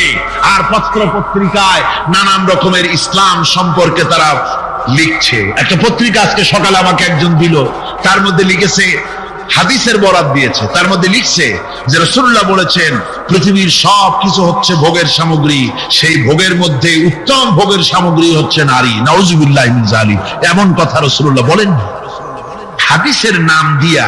তারপরে হুজুরটা বলেন নাই, সেই সব কথা বলে বলে নারীদেরকে ইসলামের প্রতি বীতশ্রদ্ধ করাবার জন্য চেষ্টা চালানো হচ্ছে। অথচ নারীদের ব্যাপারে মুহাম্মদ সাল্লাল্লাহু আলাইহি ওয়াসাল্লাম সবচাইতে উত্তম কথা বলেছেন। এত সুন্দর কথা পৃথিবীতে আর কেউ বলে নাই, আর কেউ বলে না। নারী অধঃপাতিতা, নির্যাতিতা, এই নির্যাতন থেকে, অধঃপতন থেকে নারীকে কে রক্ষা করতে পারে? ইসলাম। ধরে বলেন কে পারে? কেবলমাত্র ইসলাম পারে, আর কেউ পারে না। নারী যখন তাদেরকে মেয়ে হয়েছে শোনা মাত্র তার বাপ তাকে মাটির নিচে পুঁতে রাখত, আছাড় মেরে মেরে ফেলে দিত। যখন তাদেরকে কবর দিয়ে দিত জীবিত অবস্থায়, সেই সময় রাসূলুল্লাহ এসে নারীদের সম্মান দিলেন, মর্যাদা দিলেন। রাসূলুল্লাহ বললেন, আমার কাছে তিনটা জিনিস প্রিয়, একটি হচ্ছে নামাজ, একটি হচ্ছে সুগন্ধি, আর একটা হচ্ছে স্ত্রী। নারীর যখন কোনো মর্যাদা নাই, তখন নারীর মর্যাদা হুজুর দিলেন। যখন কন্যা সন্তান হওয়া আভিজাত্যের বিপরীত, কন্যা সন্তান হওয়া পুরুষের জন্য একটা অপমানকর। এখন আমাদের সমাজেও আছে, স্ত্রী গর্ভবতী হয়েছে, বন্ধুদের কাছে বলে ফেলেছে আগেই, সন্তান হয়ে গেছে, কিন্তু কোন খোঁজ খবর নাই। বন্ধুরা একদিন হঠাৎ জিজ্ঞেস করে, তোমার স্ত্রী গর্ভবতী হয়েছে? তারপরে তা তো অনেক দিনের কথা, কি হইল তা তো বললা না। কয় যে আশা তো করছিলাম হবে ছেলে, কিন্তু হয়েছে মেয়ে, সেই জন্য আর টেলিফোন করা, খবর দেওয়া জরুরত বোধ করিনি। আছে না এমন? আচ্ছা। আবার বারবার মেয়ে হয় বলে আমাদের দেশে তালাকের ঘটনা পর্যন্ত আছে। বারবার মেয়ে হয়, ছেলে হয় না মোটেও, তালাক দিয়ে দেয়। আচ্ছা, ওই মেয়েটারই, ওই স্ত্রীরই যদি এখানে হাত থাকে ছেলে বা মেয়ে হওয়ার ব্যাপারে, মানুষের যদি হাত থাকে, তাহলে দায়ী শুধু স্ত্রী হতে যাবে কেন? পুরুষ তুমিও তো দায়ী তাহলে। আসলে ছেলে এবং মেয়ে হওয়ার জন্য স্বামী এবং স্ত্রী কেউ দায়ী নয়, ব্যাপারটি আল্লাহ। ব্যাপারটি কার? আল্লাহ রাব্বুল আলামিন বলেছেন, আমি যাকে খুশি কন্যা দান করি, যাকে খুশি শুধু ছেলে দান করি, যাকে খুশি তারে ছেলেও দেই, মেয়েও দেই, আর যাকে খুশি আমি কিছুই দেই না। সবটাই আমার হক। সুতরাং রাসূলুল্লাহ সাল্লাল্লাহু আলাইহি ওয়াসাল্লাম বলেছেন, খবরদার মেয়েদের বাপকে, মেয়ের বাপকে গালি দিও না। বারবার মেয়ে হয় বলে অনেকে মেয়ের বাপকে গালি দেয়, তাচ্ছিল্য করে, টিটকারি করে। হুজুর বলেছেন, মেয়ের বাপকে বিদ্রুপ করো না, গালি দিও না, যেহেতু আমি মুহাম্মদ সাল্লাল্লাহু আলাইহি ওয়াসাল্লাম মেয়েদের বাপ। রাসূলুল্লাহ সাল্লাল্লাহু আলাইহি ওয়াসাল্লাম বলেছেন, যে ঘরে একটা কন্যা সন্তান জন্মগ্রহণ করে, যে ঘরের ভিতরে একটি কন্যা সন্তান জন্মগ্রহণ করে, ওই ঘরের ভিতরে আল্লাহ রাব্বুল আলামিনের রহমতের ফেরেশতা ঢুকে সালাম দেয় আর বলে, আসসালামু আলাইকুম ইয়া আহলাল বাইত, হে ঘরের মালিকেরা, তোমাদের উপরে আল্লাহর রহমত বর্ষিত হোক। রহমতের ফেরেশতারা ঘরের ভিতরে প্রবেশ করে কন্যা সন্তানটির মাথার উপরে হাত বুলায় আর বলতে থাকে, এই দুর্বল দেহ একটি দুর্বল দেহের ভেতর থেকে বেরিয়ে এসেছে, এই কন্যা সন্তানটিকে যে লালন পালন করবে আল্লাহ রাব্বুল আলামিন তাকে শান্তিতে রাখবেন। রাসূল পাক সাল্লাল্লাহু আলাইহি ওয়াসাল্লামের কাছে একজন এসে বলছে, ইয়া রাসূলুল্লাহ, আমার এক মেয়ে। হুজুর কয়, তোমার এক বেহেশত। আর একজন বলল, হুজুর আমার দুই মেয়ে। কয়, তোমার দুই বেহেশত। এরকম হাদিস আছে নাকি যে একজন বললো আমার এক ছেলে, আর হুজুর বলছে তোমার এক বেহেশত? আছে এমন? সুতরাং মেয়েকে কি মর্যাদা দিয়েছে ইসলাম। রাসূলুল্লাহ বললেন, যার তিনটি মেয়ে আছে আর ওই তিনটি মেয়েকে আদব শিক্ষা দিয়েছে, তারবিয়াত শিক্ষা দিয়েছে, দ্বীন শিক্ষা দিয়েছে, স্নেহ করে স্নেহ দিয়ে লালন পালন করেছে, তারপরে সৎপাত্রস্থ করেছে ওই মেয়ের লালন পালনকারী মাতা পিতা। আর আমি মুহাম্মদ সাল্লাল্লাহু আলাইহি ওয়াসাল্লাম কিয়ামতের দিন একই জান্নাতে পাশাপাশি অবস্থান করব। সুবহানাল্লাহ ওয়া বিহামদিহি। মেয়ের ব্যাপারে রাসূলুল্লাহ এত কথা বলেছেন, নারীদের ব্যাপারে এত কথা বলেছেন। হুজুর বলেছেন তোমরা যখন সফরে যাবে, সফর থেকে আসার সময় আমরা অনেকে হাদিয়া তোহফা নিয়ে আসি, জামা কাপড় মিষ্টি চকলেট ইত্যাদি আমরা নিয়ে আসি, আনি না? কি বলেন আনি না? আল্লাহর নবী বলেছেন বাইরের থেকে সফর থেকে বাজার থেকে হাদিয়া তোহফা ঘরের জন্য জানবে, এনে যখন তোমরা তা দেওয়া শুরু করবে সর্বপ্রথম মেয়ে থেকে দেওয়া শুরু করবে, মেয়েকে আগে দাও। হুজুর সাল্লাল্লাহু আলাইহি ওয়াসাল্লাম তার কলিজার টুকরা মেয়ে ফাতেমাকে মহব্বত করতেন, এত মহব্বত করতেন কোন দিকে যাওয়ার আগে সকলের সঙ্গে দেখা করে শেষে দেখা করতেন হযরত ফাতেমার সঙ্গে। আবার সফর থেকে ফিরে এসে সর্বপ্রথম তিনি দেখা করতেন হযরত ফাতেমা রাদিয়াল্লাহু তাআলা আনহার সঙ্গে। একবার হযরত আলী এবং হযরত ফাতেমার মধ্যে মনোমালিন্য হলো, হুজুরের মুখটা মলিন হয়ে গেল, রাসূল পাকের মুখ মলিন হয়ে গেল। হুজুর সাল্লাল্লাহু আলাইহি ওয়াসাল্লাম ঘরের মধ্যে প্রবেশ করলেন, হযরত আলীর ঘরে হযরত ফাতেমা এবং আলীকে এক জায়গায় বসালেন। কিছুক্ষণ পর হুজুর বেরিয়ে এলেন, হুজুরের মুখে হাসি। সাহাবায়ে কেরাম বললেন হুজুর একটু আগে আপনার মুখ মলিন দেখেছি, এখন খুব উৎফুল্ল মনে হচ্ছে। হুজুর বলছেন আমি তাদের মধ্যে মনোমালিন্যটা দূর করে দিয়ে এসেছি। ফাতেমা আমার কলিজার টুকরা, যে ফাতেমাকে ব্যথা দেয় সে আমি মুহাম্মদ সাল্লাল্লাহু আলাইহি ওয়াসাল্লামকে ব্যথা দেয়। রাসূল পাক সাল্লাল্লাহু আলাইহি ওয়াসাল্লাম কন্যাদেরকে এভাবে মর্যাদার কথা বলেছেন। এই কন্যা আস্তে আস্তে যখন বড় হয়ে যায়, যখন বধূ হয়, বধূ হিসেবে তার মর্যাদা ইসলাম কতখানি দিয়েছে, রাসূল পাক সাল্লাল্লাহু আলাইহি ওয়াসাল্লাম কতখানি দিয়েছেন আপনারা লক্ষ্য করেন। হাদিস শরীফ পড়া নাই জানা নাই বলে আজকে এক শ্রেণীর নারীরা তারা কমিউনিস্টদের খপ্পরে পড়ে, সমাজতন্ত্রের খপ্পরে পড়ে, নাস্তিকদের খপ্পরে পড়ে গোটা মহিলা সমাজকে চেষ্টা করতেছে ইসলাম থেকে দূরে সরাবার জন্য। ঠিক কিনা কথা? হযরত আয়েশা বলেছেন আমি যখন ঘরে কাজ করতেছি, হুজুর বাইরের থেকে এসে দেখেছেন আমার রান্না করতে দেরি আছে, খাবার দাবার এখনো রেডি হয় নাই, হুজুর ক্ষুধার্ত, কিন্তু হুজুর ভুরু কুঞ্চিত করেননি, হুজুর বিরক্ত হননি, হুজুর আমাকে গালমন্দ করেননি, আমার কাছে বসে তিনি আমার রান্নার সহযোগিতা করেছেন। সুবহানাল্লাহ ওয়া বিহামদিহি, জোরে বলেন সুবহানাল্লাহ ওয়া বিহামদিহি।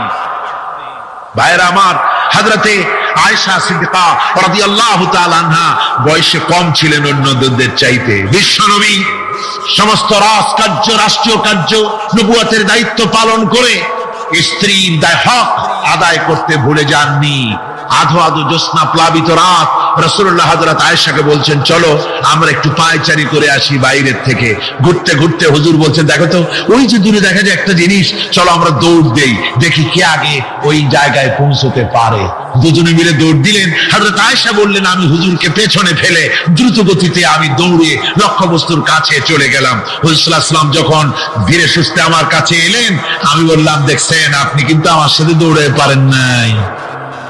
হযরত আয়েশা বলছেন এর কিছু কাল পরে আবার একদিন রাসূলুল্লাহ দৌড় প্রতিযোগিতার ব্যবস্থা করলেন, দৌড় দিলাম। হযরত আয়েশা বলছেন সেই সময়ের তুলনায় আমার শরীর কিছুটা স্থূল এবং ভারী হয়ে গেছে, আমি দৌড়াইয়া পারলাম না, আমি পেছনে পড়ে গেলাম। হুজুর আমার আগে চলে গেলেন লক্ষ্যবস্তুর কাছে। আমি হাঁপাতে হাঁপাতে যখন রাসূলের কাছে চলে গেছি, রাসূল পাক মুস্কি হেসে আমাকে বললেন আয়েশা ওই সেই দিনের প্রতিশোধ আজকে নিলাম। সুবহানাল্লাহ ওয়া বিহামদিহি, সেদিনের জবাব আজকে দিয়ে দিলাম। স্বামী স্ত্রীর দাম্পত্য জীবনের এই দৃশ্য কতখানি উপভোগ্য। সুবহানাল্লাহ ওয়া বিহামদিহি। এই জন্য স্বামী স্ত্রীর ভিতরে যে মুহাব্বত, এটা বেহেশতি অবদান, এটা জান্নাতের অবদান, এটা আল্লাহর নিয়ামত। এটা কি ধরে কর? আল্লাহর নিয়ামত। এই নিয়ামত যে ঘরের মধ্যে আছে সে ঘরটা বেহেশত, সে ঘরটা কি? বেহেশত। আর আপনার ঘরের মধ্যে রেডিও আছে, টিভি আছে, ফ্রিজ আছে, ডিসি আছে, এসি আছে, কত কিছু আছে, কিন্তু স্বামী স্ত্রীর মধ্যে সাপে আর বেজির সম্পর্ক, দাঁড় কুমড়ার সম্পর্ক। এই ঘরটা জাহান্নামের স্বামী। আছে না এক পদের স্ত্রী, স্বামীও আছে এরকম এক পদের স্বামী আছে, সমানে পিটায় মেয়ে লোক, পিটাইতেই থাকে। বুঝলে, রাসূলুল্লাহ বলেছেন, খবরদার স্ত্রীদেরকে মেরো না, দাসীদের মতো প্রহার করো না। তাহলে আগামী রাত্রে যখন তার কাছে তুমি যাবে, তখন কি তোমার শরম করবে না? রাসূল পাক সাল্লাল্লাহু আলাইহি ওয়াসাল্লাম নারী পুরুষের সমান অধিকার দিয়েছে। ভালোবাসা এবং মহব্বত থাকতে হবে, একে অপরের উপরে বাজিমাত করার প্রতিযোগিতা থাকা উচিত নয়। স্বামী হয়েছেন বলে তিনি একেবারে নওয়াবজাদা নসরুল্লাহ খান হয়ে যাবে তা না। আবার স্ত্রী স্বামীকে গোলাম হিসাবে ব্যবহার করবে তাও না। ভালোবাসা, শ্রদ্ধা, পারস্পরিক মহব্বত হিসেবে মর্যাদা সমান রাখা হয়েছে। কিন্তু মাঝে মধ্যে দেখা যায়, কিছু অভিযোগ পাওয়া যায়, স্ত্রীরা এমনও করে স্বামীকে একেবারে গোলামদের মতোই রাখে। এই রকমের এক শ্রেণীর আছে। সমান অধিকারের চিন্তা নিয়ে স্বামী নির্যাতনের কোনো প্রশ্নই ওঠে না। রাসূলুল্লাহ আবার মর্যাদা পুরুষের এক ধাপ বাড়ায় দিয়েছেন। আল্লাহর নবী বলেছেন, এই পৃথিবীতে মানুষকে যদি আমি মানুষের সামনে সেজদা করার জন্য যদি অর্ডার করতাম, তাহলে দুনিয়ার সমস্ত নারীদেরকে অর্ডার করতাম তার স্বামীকে সেজদা করার জন্য। মর্যাদা বাড়ানো রয়েছে, কিন্তু অধিকার সমান, সমান অধিকার দেওয়া হয়েছে। ইসলাম নারীর অধিকার দিয়েছে, স্বামী স্ত্রীর মহব্বত এবং ভালোবাসা সৃষ্টি করে দিয়েছেন। এটা আল্লাহর নিয়ামত। আমার বন্ধুগণ, আজকে আমার সমাজে বলা হচ্ছে নারীদেরকে ঠকাইছে ইসলাম। বলে কি দিয়ে ঠকানো হলো? বলে ইসলাম ঠকিয়েছে একটা ছেলে সমান দুইটা মেয়ে। একটা ছেলেতে যা পাবে দুইটা মেয়েতে তাই পায়, এই জন্য মেয়েকে ঠকানো হয়েছে। একথা বলেছেন আমাদের দেশের সুপ্রিম কোর্টের একজন চিফ জাস্টিস, অবসরপ্রাপ্ত, নাম নেব না আমি। তো আমরা এটা শোনার পরে বললাম যে বাংলাদেশ পৃথিবীর দ্বিতীয় বৃহত্তম মুসলিম দেশ, এই দেশের সুপ্রিম কোর্টের চিফ জাস্টিস হয়ে কোরআন সম্পর্কে জ্ঞান এত নগণ্য, এত কম, এত পুর, তার জ্ঞানের এই বহর দেখে আমাদের শুধু করুণাই হয়। কোরআনে কারীমের এক জায়গায় তিনি দেখেছেন এক ছেলে সমান দুই মেয়ে, কিন্তু মেয়েকে যে আরো অনেক জায়গা থেকে দেওয়া হয় তা কি লক্ষ্য করো নাই? ছেলে তো এক জায়গায় পিতার কাছ থেকে বোনের ডাবল পেল, বোনের তুলনায় বেশি পেল এক জায়গায়, কিন্তু বোনকে মেয়েকে অনেক জায়গা থেকে আল্লাহ দেওয়ার ব্যবস্থা করেছেন। এই মেয়ে লোকটি পিতার কাছ থেকে পাবে, স্বামীর কাছ থেকে পাবে, ছেলের কাছ থেকে পাবে, ভাইয়ের কাছ থেকে পাবে, মায়ের কাছ থেকে পাবে, 5 জায়গা থেকে পাওয়ার ব্যবস্থা আল্লাহ তাকে করে দিয়েছেন। জোরে বলেন সুবহানাল্লাহ। 5 জায়গা থেকে তার পাওয়ার ব্যবস্থা আছে। এক জায়গায় একটু ছেলেকে বেশি দিয়েছে দেখেই তার চোখ কালা হয়ে গেছে। আল্লাহর উপরে কমেন্ট করতেছে, নাউযুবিল্লাহি মিন যালিক। নারীকে ইসলাম সবচাইতে বেশি অধিকার দিয়ে তাকে প্রতিষ্ঠিত করেছে, সবচাইতে বেশি অধিকার তার, সব জায়গায় তাকে প্রতিষ্ঠিত করা হয়েছে। নারীদেরকে মহারণা দেওয়া ফরজ করে দেওয়া হয়েছে। নামাজ রোজা যেমন ফরজ, মহারণা দেওয়া তেমন কি? সেই মহারণা আজকাল বাঁধা হয়, বিশেষ করে রাজধানীতে, শহর সমূহে মহারণা বাঁধে। যত বেশি টাকা ততই সুনাম নাকি হয়। সেই জন্য জিজ্ঞাসা করা হয়, মেয়ের বিয়েতে মহারণা কত হলো? মহারণা হচ্ছে 5,73,793 টাকা 75 পয়সা। বাবা, আদায় করে না কিন্তু মোটেও, ফাঁকি দেওয়ার ব্যবস্থা সব। সোনা দিলাম এত, খাওয়াইলাম এত, বাকি সব ইদিক সিদিক। মনে রাখবেন মুসলমানেরা, মহারণা দেওয়া নামাজ রোজার মতোই অবশ্য পালনীয় একটি কর্তব্য আল্লাহ রাব্বুল আলামিন করে দিয়েছেন। কোন স্বামী যদি মহারণা ধার্য করার পর যদি আদায় না করেন, স্ত্রী যদি স্বেচ্ছায় মহারণার টাকা মাফ না করে দেয়, তাহলে কিয়ামতের দিন ওই স্বামীকে আল্লাহর দরবারে জিনাকারের কাতারে দাঁড়াতে হবে। মনে রাখবেন মুসলমানেরা, মহারণা দেওয়া নামাজ রোজার মতোই অবশ্য পালনীয় একটি কর্তব্য আল্লাহ রাব্বুল আলামিন করে দিয়েছেন। কোন স্বামী যদি মহারণা ধার্য করার পর যদি আদায় না করেন, স্ত্রী যদি স্বেচ্ছায় মহারণার টাকা মাফ না করে দেয়, তাহলে কিয়ামতের দিন ওই স্বামীকে আল্লাহর দরবারে জিনাকারের কাতারে দাঁড়াতে হবে। জিনাকারের কাতারে দাঁড়াতে হবে স্বামীকে। এই মহারণা আদায় করে দিতে হবে স্ত্রীকে। স্ত্রী যদি সেই মহারণার টাকা দিয়া ব্যবসা করে কোটিপতিও হয়, তারপরেও ওই স্ত্রীর ভরণ পোষণ, সুখ দুঃখ, চিকিৎসা সবকিছুর দায় দায়িত্ব কার উপরে? স্বামীর উপরে। দেখুন, ইসলাম নারীকে ঠকাইলো না জিতাইলো? কি বলেছে বলুন? জিতাইছে।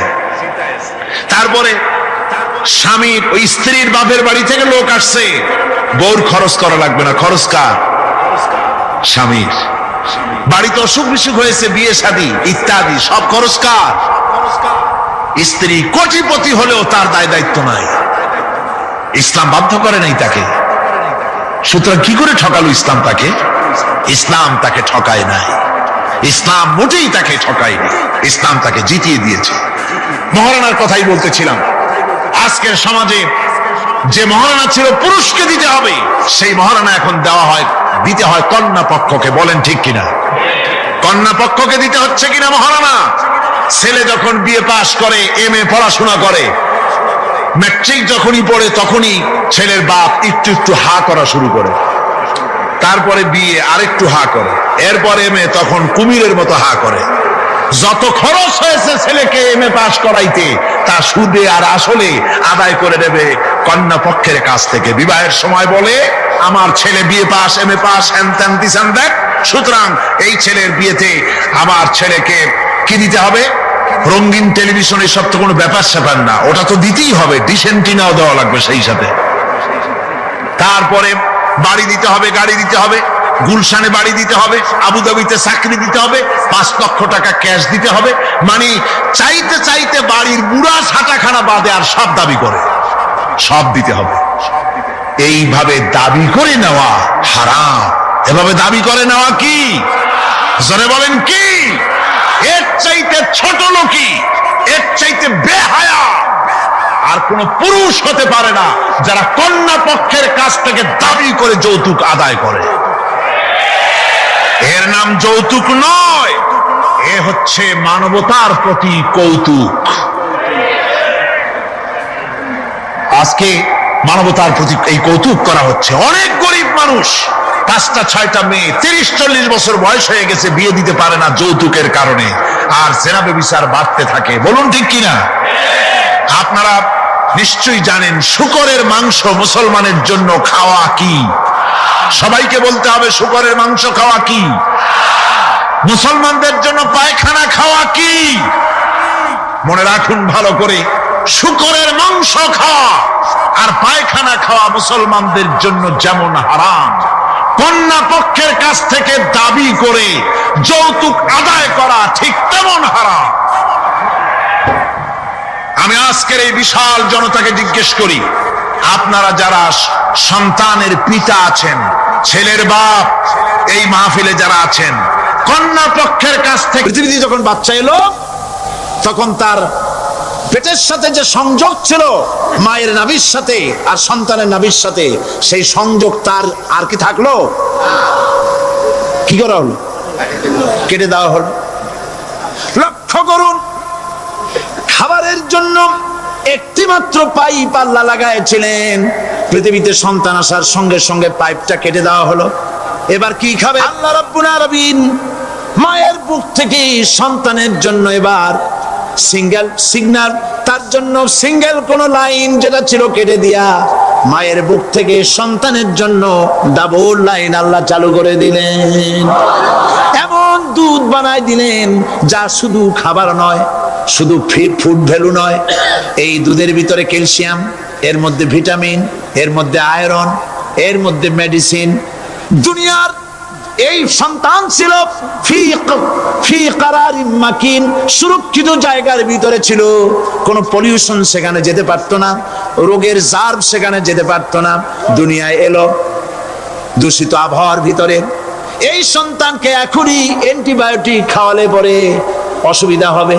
আল্লাহ রাব্বুল আলামিন মায়ের দুধের ভিতরে ঔষধ দিয়া রোগের প্রতিষেধক বানায়া দিলেন। এ হলো আমার আল্লাহ। এ আমার কে? আল্লাহ। জোরে বলেন আল্লাহ। আল্লাহ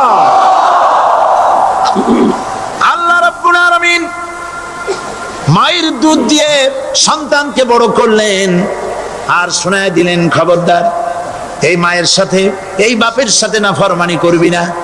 মা বাপের জন্য আমার কাছে দোয়া করবে, রব্বির হামহুমা কামা রব্বায়ানি সগীরা। সবাই পড়েন আমার সাথে, রব্বির হামহুমা কামা রব্বায়ানি সগীরা। আল্লাহ পাক শিখাই দিলেন বান্দারে আমার কাছে দোয়া করায়, আল্লাহ আমার মা বাপ আমাকে ছোটবেলায় যেভাবে স্নেহের কোলে লালন পালন করেছে, এইভাবে আমার মা বাপকে তোমার রহমতের কোলে লালন পালন করো। মনে থাকবে ভাইরা? বলেন মনে থাকবে? প্রত্যেক নামাজের পরে মা বাবার জন্য দোয়া করবেন, বেঁচে থাকুক আর মরে যাক, দোয়া করবেনই। মনে থাকবে? রব্বির হামহুমা কামা রব্বায়ানি সগীরা। আবার পড়েন, রব্বির হামহুমা কামা রব্বায়ানি সগীরা। আল্লাহ পাক মায়ের মর্যাদা এত বাড়াইছেন, সাহাবী প্রশ্ন করেছে, ইয়া রাসূলুল্লাহ খেদমত করব কার? হুজুর বলেন তোমার মায়ের, তারপরে কার? তোমার মায়ের, তারপরে কার? তোমার মায়ের, তারপরে কার? তোমার পিতার। বাপের চাইতে মায়ের মর্যাদা আল্লাহ 3 গুণ বাড়াইয়া দিলেন, 3 গুণ বৃদ্ধি করে দিলেন। হাদিস শরীফে এসেছে, হযরত আবী হুরায়রা রাদিয়াল্লাহু তাআলা আনহু রাসূলের কাছে এসে রাতের বেলায় কাঁদতেছিলেন। হুজুর প্রশ্ন করলেন, আবু হুরায়রা কাঁদো কেন? হযরত আবু হুরায়রা বলছেন, হুজুর মা আমাকে মেরেছে। তিনি প্রশ্ন করলেন, আচ্ছা মা তোমার মারলো কেন? তুমি কি কোনো বেয়াদবি করছো? তিনি বললেন না। তবে মারলো কেন? হযরত আবু হুরায়রা বলেন, ইয়া রাসূলুল্লাহ আপনার খেদমত থেকে বাড়ি ফিরতে আমার দেরি হয়ে গিয়েছিল। গভীর রাত্রে যখন বাড়ি গেছি, মা আমাকে প্রশ্ন করলেন, বাবা দেরি হলো কেন, কোথায় ছিলি? তাম পৃথিবীর মানুষ যেই কদম মোবারক চুমু দিতে পারলে ধন্য হয়ে যায়, সেই আখিরি জামানার পয়গম্বর নবী মুহাম্মদ রাসূলুল্লাহ সাল্লাল্লাহু আলাইহি সাল্লামের দরবার থেকে আসতে আমার দেরি হয়ে গেছে। ইয়া রাসূলুল্লাহ আমার মা আপনার নাম শুনে তার গা জ্বলে উঠলো, তিনি কাফের মুশরিকা। আপনার নাম শুনে অগ্নি শর্মা হয়ে আমাকে ধরে পিটানো আরম্ভ করলেন আর বললেন, আবু হুরায়রা হয় মুহাম্মদ সাল্লাল্লাহু আলাইহি সাল্লামের বাড়ি ছাড়বি, নইলে আমার বাড়ি ছাড়বি, কি করবি বল? মার খেতে খেতে আমি বললাম, মা তোমার গায়ে যত শক্তি আছে আমারে মারো, তোমার বাড়ি শুদ্ধ, তাম দুনিয়াটা ছেড়ে দিতে পারি, মুহাম্মদ রাসূলুল্লাহর কদম মোবারক ছেড়ে দিতে পারি না। হুজুর আমার মা গলা ধাক্কা মেরে আমাকে বের করে দিয়েছেন। হুজুর বলছেন, আবু হুরায়রা মা তোমাকে মেরেছে আর আমার কাছে নালিশ করছো, আমি তোমার মায়ের কোনো বিচার করতে পারবো না। সুবহানাল্লাহ।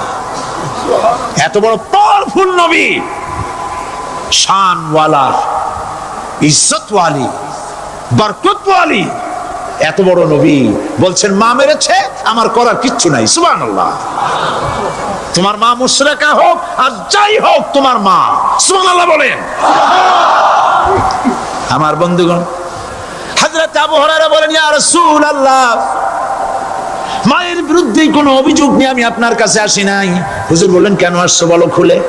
আবু হুরায়রা বলেন, হুজুর আমি জানি আপনি আল্লাহর দরবারে যদি কোনো ব্যাপারে হাত তোলেন আল্লাহ মঞ্জুর করে ফেলেন। আপনি দয়া করে আমার মার জন্য দোয়া করেন, আল্লাহ যেন হেদায়েত দিয়ে দেন। আমার নবীজি দুখানে হাত উত্তোলন করলেন, বললেন, আল্লাহুম্মা ইহদিহুমা আবি হুরায়রা, আয় আল্লাহ আমি দোয়া করতেছি আবু হুরায়রার মাকে হেদায়েত নসিব করো। হুজুর হাত তুলে মোনাজাত করছেন, আবু হুরায়রা দৌড় দিলেন বাড়ির দিকে।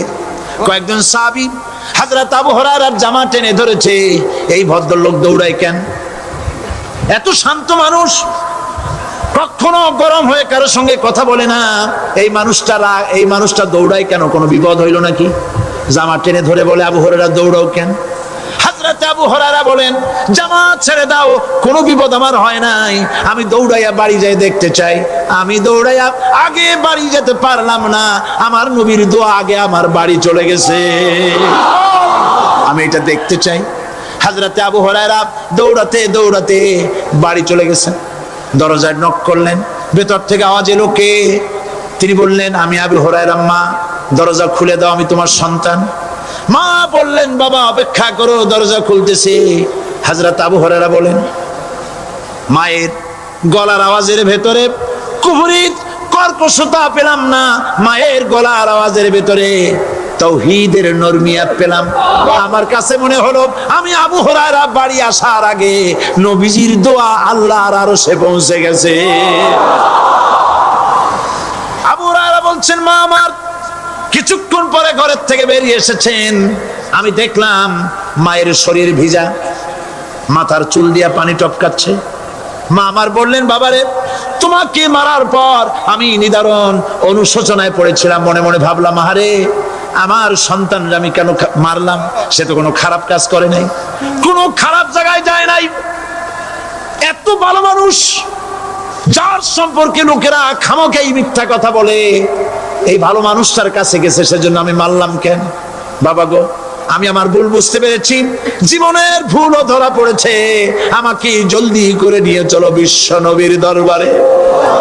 হযরত আবু হুরায়রার মা রাসূলুল্লাহর খেদমতে এসে ঘোষণা করলেন, আশহাদু আল্লা ইলাহা ইল্লাল্লাহু ওয়াহদাহু লা শারীকা লাহু ওয়া আশহাদু আন্না মুহাম্মাদান আবদুহু ওয়া রাসূলুহু। আমার ভাইয়েরা, আল্লাহ রাব্বুল আলামিন মানুষ সৃষ্টি করে পৃথিবীতে পাঠায় দিলেন, খাবারের ইন্তজাম করলেন, এগুলি সব আল্লাহর পরিচয়। আল্লাহরে চেনার জন্য বড় বড় কিতাব ঘাটা লাগে না, কিসমতে যদি থাকে দুই একটা দৃষ্টান্ত যথেষ্ট হয়ে যায়। সুবহানাল্লাহ, সুবহানাল্লাহ, দুই একটা দৃষ্টান্ত যথেষ্ট। আল্লাহ পাক সমস্ত সৃষ্টি জগৎকে তৈরি করলেন, সৃষ্টি করলেন, আর তাদের খাদ্যের ব্যবস্থা করলেন। কে করেছেন খাদ্যের ব্যবস্থা? খাদ্য দেন আল্লাহ।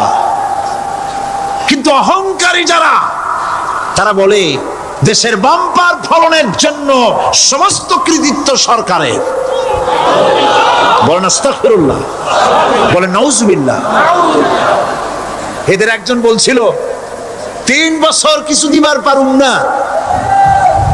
লোকেরা কয় আমরা না খাইয়ে থাকুম, আল্লাহ কয় আমিও দেহুম, কদ্দুর পারো না খাইয়ে থাকতে। ফসল কে দেন? জোরে বলেন, কে দেন? বাম্পার ফসলের ফলনের দাবি সরকার করতে পারে না, এটা কুফরি, এটা শিরক। জমিনের ফসল কে দেন? আকাশের বৃষ্টি কার? পানি কার? সার কার? সব আল্লাহ পাক। আল্লাহ পাক কোরআন শরীফে বলেছেন, লাইন শাকারতুম লাযীদান্নাকুম ওয়া লাইন কাফারতুম ইন্না আযাবী লাশাদীদ। আমার নিয়ামতের শুকর যদি আদায় করো বাড়ায় দেব, আর যদি কৃতজ্ঞ হও, শুকরিয়া আদায় না করো, মস্ত বড় শাস্তি দেব। ফসল দেই আমি, আর শুকরিয়া আদায় করো তোমার বাজানে, ঠিক কিনা? শুকরিয়া আদায় করে কার? বাজানে। একটা লোকের, একটি মানুষের যেই প্রশংসা এই সরকার করলো, বিগত 4.5 বছর ধরে একটা মানুষের যত জিকির করলো, প্রশংসা করলো, ছবিটা নাইলো। যদি এতটা জিকির, এতটা স্মরণ আল্লাহ রাব্বুল আলামিনের করত, ওদের জন্য আল্লাহর জান্নাতের দরজা খোলা হয়ে যেত। প্রশংসা করবে কার? চিল্লায় বলুন, আল্লাহ পাকের প্রশংসা করো। খেতে দেওয়ার মালিক তিনি। আল্লাহ পাক বলছেন, আল্লাহকে তার পরিচয় আল্লাহ তুলে ধরেছেন, ওয়ামা মিন দাব্বাতিন ফিল আরদি ইল্লা আলাল্লাহি রিজকুহা। এই পৃথিবীর ভিতরে এমন কোন বিচরণশীল জীব নাই যার রিস্কের দায়িত্ব আমি আল্লাহ গ্রহণ করি নাই। সুবহানাল্লাহ বলবেন না? রিস্কের দায়িত্ব কার হাতে? আচ্ছা দেখুন তো, পৃথিবীর সমস্ত সরকারের কাছে বিভিন্ন মন্ত্রণালয় আছে না? খাদ্য মন্ত্রণালয় বলে কোনো মন্ত্রণালয় আছে কিনা? আছে। খালি কয় খামু আর খামু। খাদ্য মন্ত্রণালয় আছে, থাকার পরেও মানুষ না খাইয়া মরে, ঠিক কিনা? এবার একটু তাকান তো, জ্ঞানের চক্ষু দিয়া তাকান। ফরেস্ট এরিয়া, বাঘ আছে কিনা? নাই। সিংহ আছে কিনা? গন্ডার আছে কিনা? হাতি আছে কিনা? বিশাল বিশাল প্রাণী আছে কিনা? জঙ্গলে ছোট্ট প্রাণী থেকে, পোকা থেকে শুরু করে গন্ডার পর্যন্ত, টুনটুনি পাখি দিয়ে শুরু করে ঈগল পাখি পর্যন্ত, নদীর ভিতরে ছোট্ট চুনো পুঁটি থেকে শুরু করে তিমি মাছ পর্যন্ত। প্রাণী তত্ত্ববিদরা বলেছেন সমুদ্রের ভিতরে এমন এমন বড় বড় তিমি আছে যে একটা তিমির ওজন 5000 টন পর্যন্ত হয়ে যায়। 5000 টন তিমিটার ওজন। এ যখন বাচ্চা হয় তখন বাচ্চার দৈনিক দুধ লাগে 50 থেকে 60 মণ পর্যন্ত। কে ব্যবস্থা করে? রুহান ফেরেশতা। তো ওর মা যেমন বাচ্চা তো সেরকম হবে, ঠিক কিনা? কে দেয় খাবার? এবার দেখেন তো, আপনার দেশের এই জঙ্গলে কত হাতি আছে। হাতিরা মিছিল করে আসছে যে আল্লাহ আমাদের এখন আর খাইতে রেখে দিতে পারে না, বাংলাদেশের গভর্নমেন্ট কিছু দাও। আসছে না খাইয়া ক্ষুধার জ্বালায় হাতি মরেছে, বাঘ মরেছে, সিংহ মরেছে, এর কোনো দৃষ্টান্ত আছে? ক্ষুধার জ্বালায় আকাশের উড়ন্ত পাখিরা ছটফট করে মারা গেছে, দৃষ্টান্ত আছে? নদীর মাছেরা ক্ষুধার জ্বালায় ভেসে উঠেছে, না খাইয়া মরে গেছে, দৃষ্টান্ত আছে? মহান আল্লাহ রাব্বুল আলামিন কোরআন শরীফের ভিতরে বলেছেন অনেক প্রাণী এমন আছে যারা তাদের খাদ্যকে সঞ্চয় করে না, খাদ্যকে জমা করে না, আহরণ করে না। সকাল বেলায় একটা খাবার খেলো, দুপুরে কি খাবে তার জানা নাই। শকুন পৃথিবীর মাঝি থেকে 3 মাইল উপরে ওড়ে, তার চোখকে আল্লাহ পাক এত তীক্ষ্ণ বানিয়ে দিয়েছেন। এই চট্টগ্রামের কোথায় মরা গরু আছে 3 মাইল উপর দিয়ে দেখতে পায়? সুবহানাল্লাহ করতে ইচ্ছা করে না। এই প্রাণীগুলি খাবারগুলি কোনো গভর্নমেন্ট জোগাড় করে রাখে নাই। আল্লাহ পাক বলেন সবার খাবার আমি দেই। সকাল বেলায় সমস্ত প্রাণীগুলি, মহাশূন্যে পাখি, পানির ভিতরে মৎস্যরাজি, জঙ্গলের ভিতরে হিংস্র প্রাণী, পোকামাকড় থেকে শুরু করে সবগুলো খালি পেটে সব বেরিয়ে যায়, কারো কোনো খাবারের মজুদ নাই। সন্ধ্যা হতে না হতে সমস্ত প্রাণীগুলির পেট ভরাইয়া আমি আবার যার যার ঘরে বেরায় দেই। ওয়ামা মিন দাব্বাতিন ফিল আরদি ইল্লা আলাল্লাহি রিজকুহা। সমস্ত প্রাণীর রিস্কের দায়িত্ব আমি আল্লাহর হাতে। কে দেয় রিজিক? জোরে বলুন, কে দেন? আল্লাহ পাক। কি খাবেন সব আল্লাহ জোগাড় করে দিয়েছেন। তরি তরকারি জোগাড় করেছেন, মাছ জোগাড় করেছেন, চাউল দিয়েছেন, খাবার দিয়েছেন, গোশত দিয়েছেন, সব দিয়ে দিয়েছেন। আল্লাহ রাব্বুল আলামিন সমস্ত জিনিস দিয়ে মানুষকে আল্লাহ পাক তার জন্য আল্লাহ সব করেছেন। খালাকালাকুম মা ফিল আরদি জামিআ। এই পৃথিবীতে যা তৈরি করেছে সব তোমার জন্য। এ হচ্ছে আমার আল্লাহ। এ হচ্ছে আমার কে? আল্লাহ। সে আল্লাহ পাক বলছেন, আল্লাহর পরিচয় তিনি স্রষ্টা, তিনি রিজিক দাতা। এবার আইনদাতা কে? আইনদাতা কে? আরো জোরে বলুন। আইনদাতা আল্লাহ হচ্ছে আল্লাহর পরিচয়। ইনিল হুকমু ইল্লা লিল্লাহ আলা লাহুল খালকু ওয়াল আমর। সৃষ্টি যার, আইন চলবে তার। আমার দেশে আল্লাহর আইন চলছে? আমাদের দেশের কল কারখানা, ক্ষেত খামার, অফিস আদালত আল্লাহর আইন অনুযায়ী চলে? চলে না। বরং আল্লাহর আইনকে মুছে ফেলার জন্য, নিজেদের আইন সৃষ্টি করার জন্য প্রচেষ্টা চালানো হচ্ছে।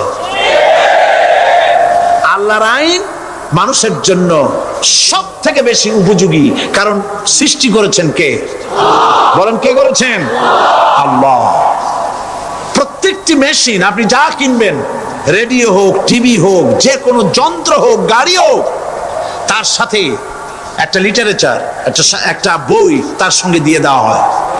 ওই বইয়ের মধ্যে লেখা থাকে এটা কিভাবে চালানো হবে, অপারেট করা হবে, তার সিস্টেম লেখা থাকে। আপনার ইচ্ছা মতো চালাইলে হবে না। এই মানব গোষ্ঠীকে সৃষ্টি করেছেন। এখন আপনি যদি আপনার আইন মতো চালান, তা কি চলবে? চলবে না। আপনি আপনার আইন মতো চালাচ্ছেন, ভালোভাবে চলতেছে? চলতেছে না। স্বরাষ্ট্রমন্ত্রী বলতেছেন সন্ত্রাসীদেরকে মাটির তলা থেকে খুঁজে বের করা হবে, কিন্তু নাকের উপর দিয়া ব্রিফকেস চুরি হয়ে যায়, উনি তা ধরতে পারেন না।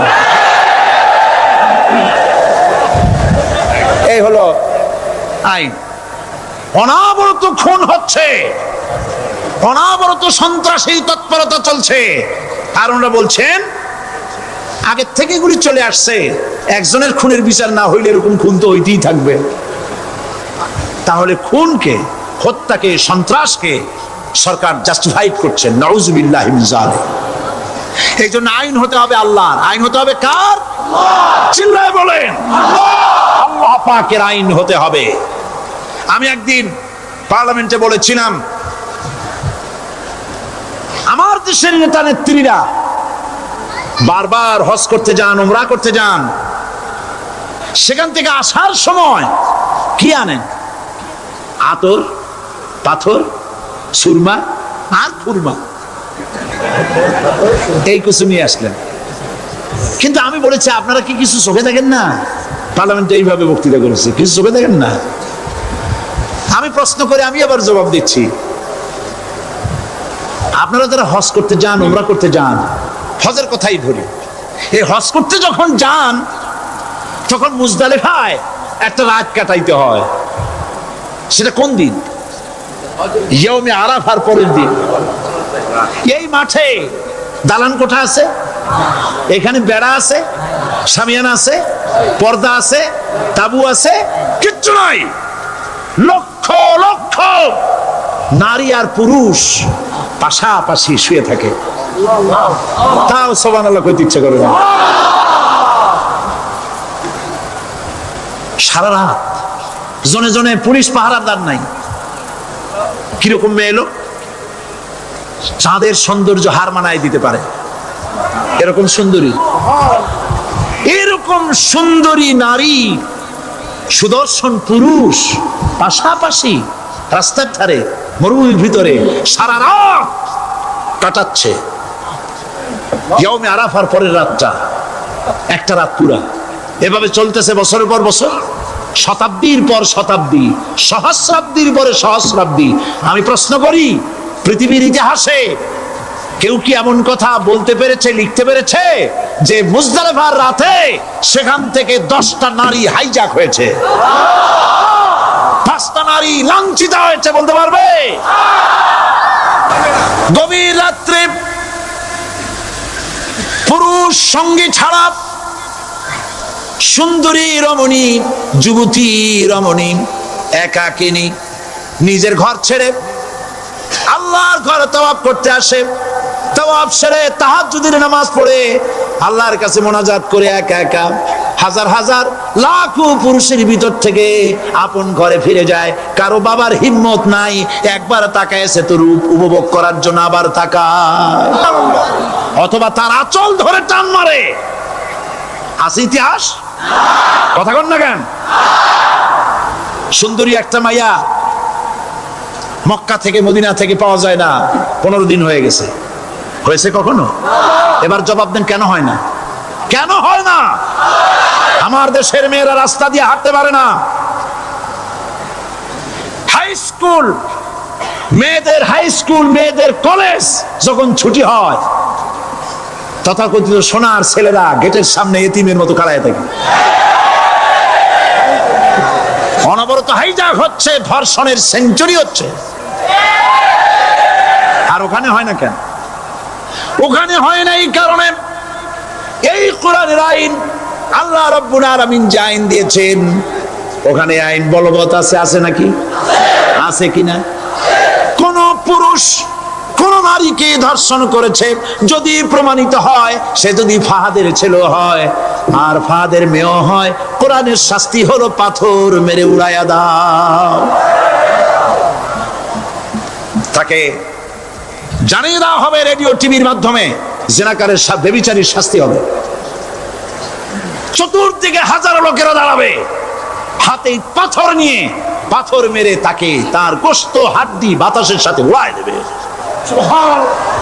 একজন মানুষ আর একজন মানুষকে খুন করলো, এই আসামি ধরা পড়ে গেল, কোরআনের শাস্তি হলো যখন ধরা পড়বে প্রমাণিত হবে, যেমন ভাবে হত্যা করেছে পরেও হত্যা করো। এই দৃশ্য, এই আইন যদি বাংলাদেশে যদি এই আইন চালু হয়ে যেত, খুনের আসামি ধরা পড়েছে জেনার আসামি, প্রকাশ্য ময়দানে এলো, সাক্ষী প্রমাণে কোর্টে প্রমাণিত হলো সত্যি সে খুনি।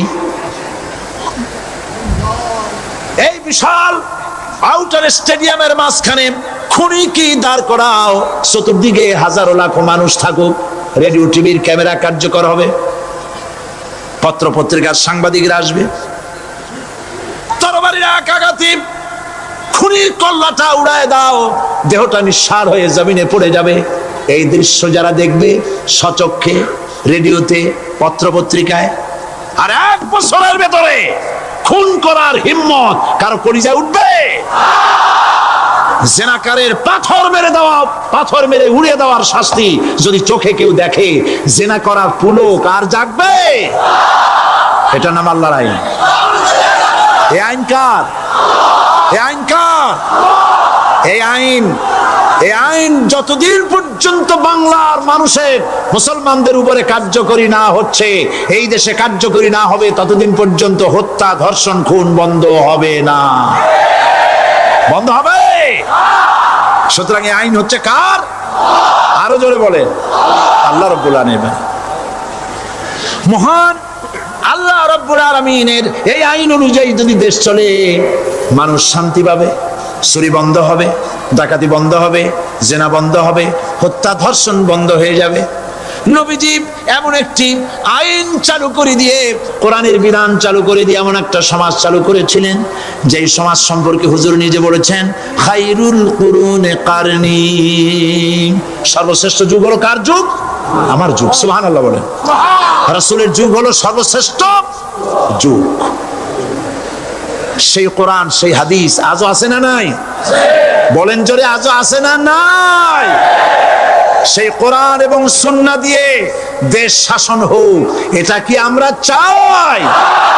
কারা কারা চাই? দু হাত উঁচু করে দেখা।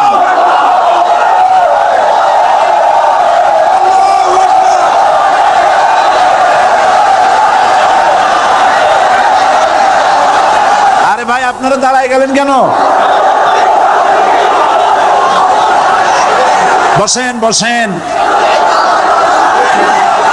আমি তো একটা স্লোগান দিতে বললাম, হাত দেখতে চাইছি আমি, মাথা দেখতে চাই নাই। এই সুযোগে কোমরটা সোজা করে নিলেন। আচ্ছা বসেন, আর মহব্বতের সাথে জিকির করেন, লা ইলাহা ইল্লাল্লাহ, লা ইলাহা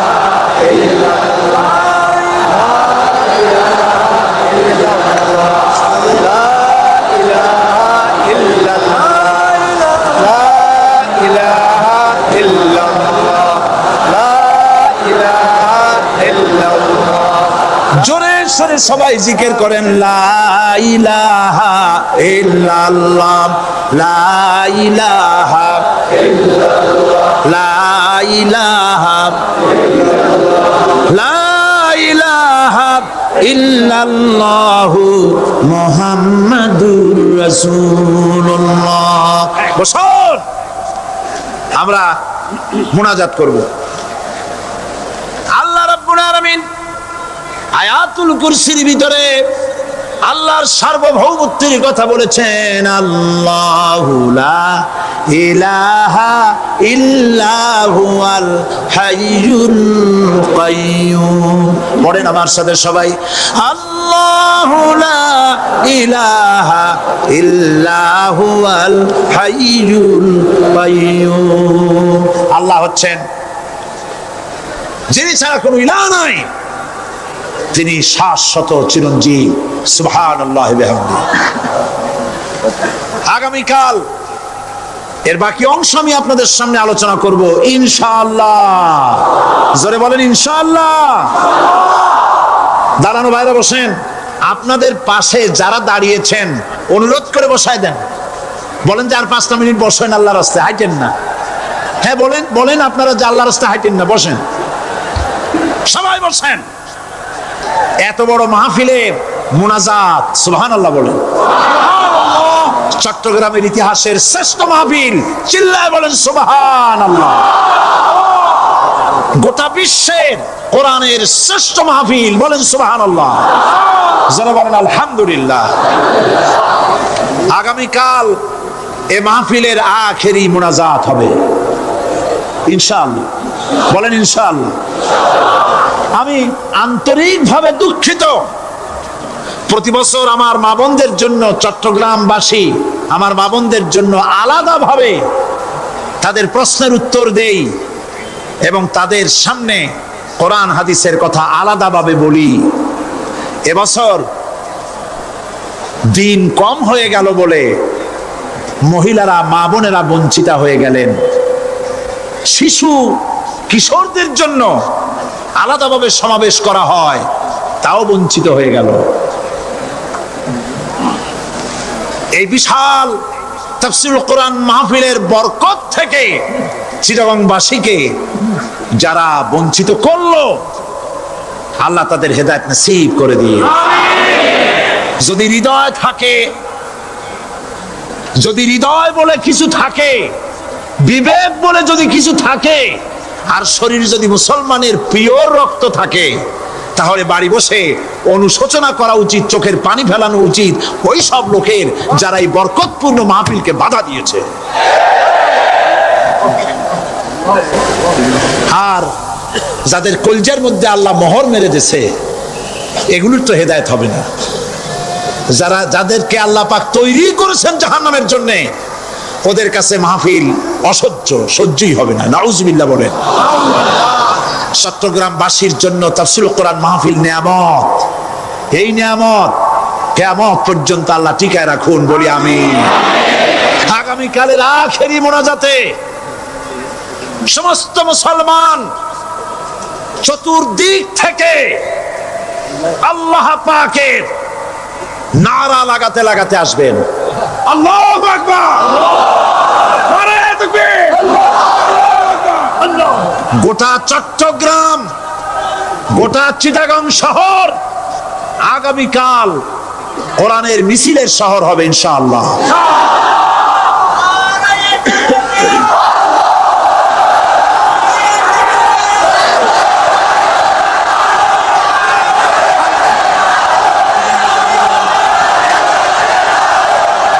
সকল ধন এবং সম্পদের মূল মালিক হচ্ছেন আল্লাহ পাক।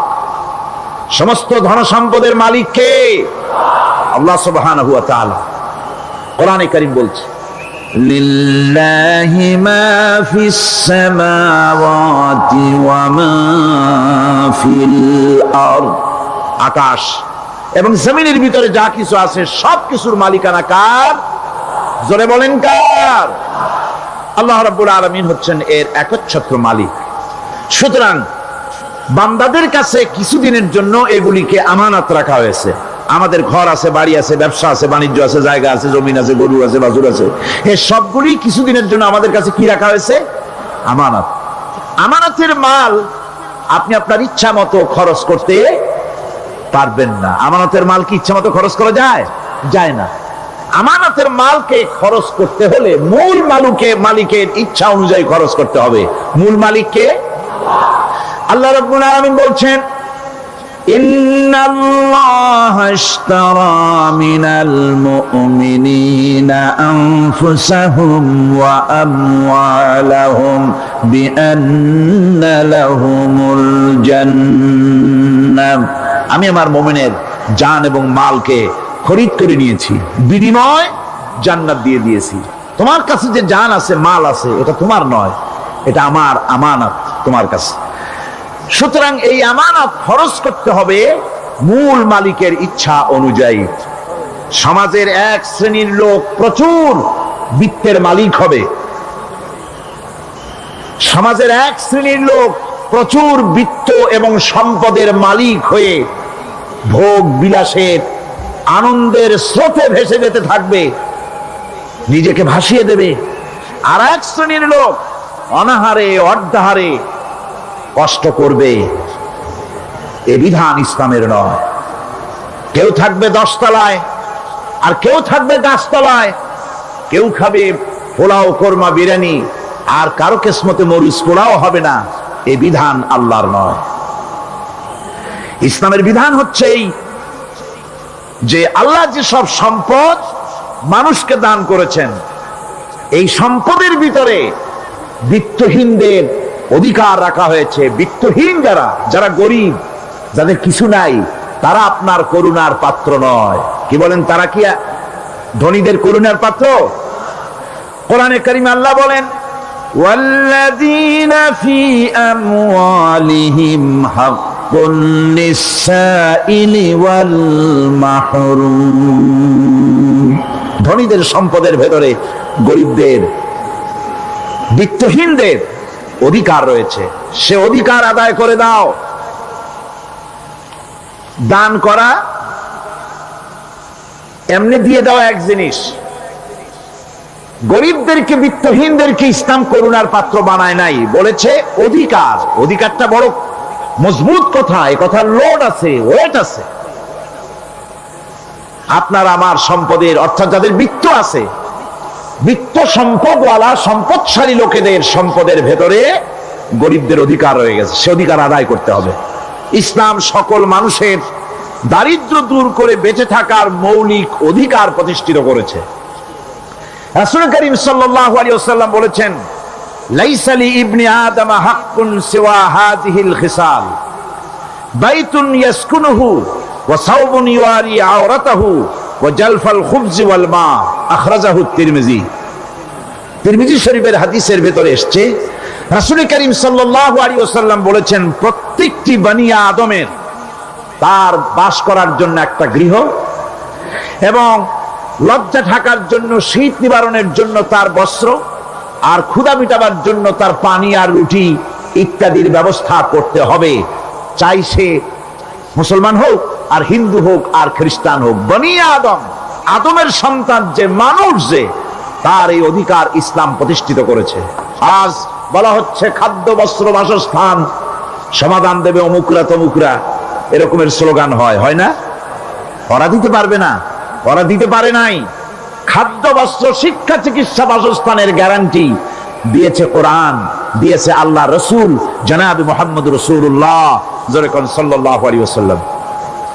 ইসলাম অর্থনৈতিক নিরাপত্তার জন্য যে সব পন্থা অবলম্বন করেছে, সেটা হচ্ছে যে সমাজের কর্মক্ষম সকল ব্যক্তি রুজির জন্য পরিশ্রম করবে, কেউ বসে থাকতে পারবে না। এটা হচ্ছে ইসলামের নিয়ম, কেউ বসে থাকতে পারবে না। কোরআনে কারীম বলছে, ফাইদা কুদিয়াতিস সালাতু ফান্তাশিরু ফিল আরদ ওয়াবতাগু মিন ফাদলিল্লাহ। ফাইদা কুদিয়াতিস সালাত, যখন তোমার নামাজ সম্পূর্ণ হয়ে গেল, ফান্তাশিরু ফিল আরদ, ছড়িয়ে পড়ো আমার জমিনের উপরে, ওয়াবতাগু মিন ফাদলিল্লাহ, আর আমার অনুগ্রহ অনুসন্ধান করো। রুজি কামানো কোনো খারাপ জিনিস না। কেউ মনে করে সারাদিন বসে বসে আল্লাহর জিকির করব, কেউ দুনিয়াটারে ঝামেলা মনে করে জঙ্গলে চলে যেতে চায়, এটা নিয়ম না। আপনি বসে থাকতে পারবেন না, আপনাকে কাজ করতে হবে। রুজি কামাই করাটাকে কোরআনে কারিমে এতটা সম্মান দিয়েছে, যেটাকে ফদলুল্লাহ বলা হয়েছে। ফদলুল্লাহ, এটা আল্লাহর অনুগ্রহ। সুবহানাল্লাহ বলেন। এটাকে ফজলুল্লাহ বলা হয়েছে, এটা জিনাতুল্লাহ বলা হয়েছে। আপনি যে কাপড় চোপড় ব্যবহার করেন, এই কাপড় চোপড়ের ব্যাপারে আল্লাহ পাক প্রশংসা করেছেন, কাপড় চোপড় সুন্দর করতে বলেছেন। তারপরে রুজি রোজগার হালাল করতে বলা হয়েছে, এবং রুজি কামাবার ব্যাপারে হালাল ভাবে রুজি কামাবার জন্য ইন্সপিরেশন দেওয়া হয়েছে কোরআন এবং হাদিসে।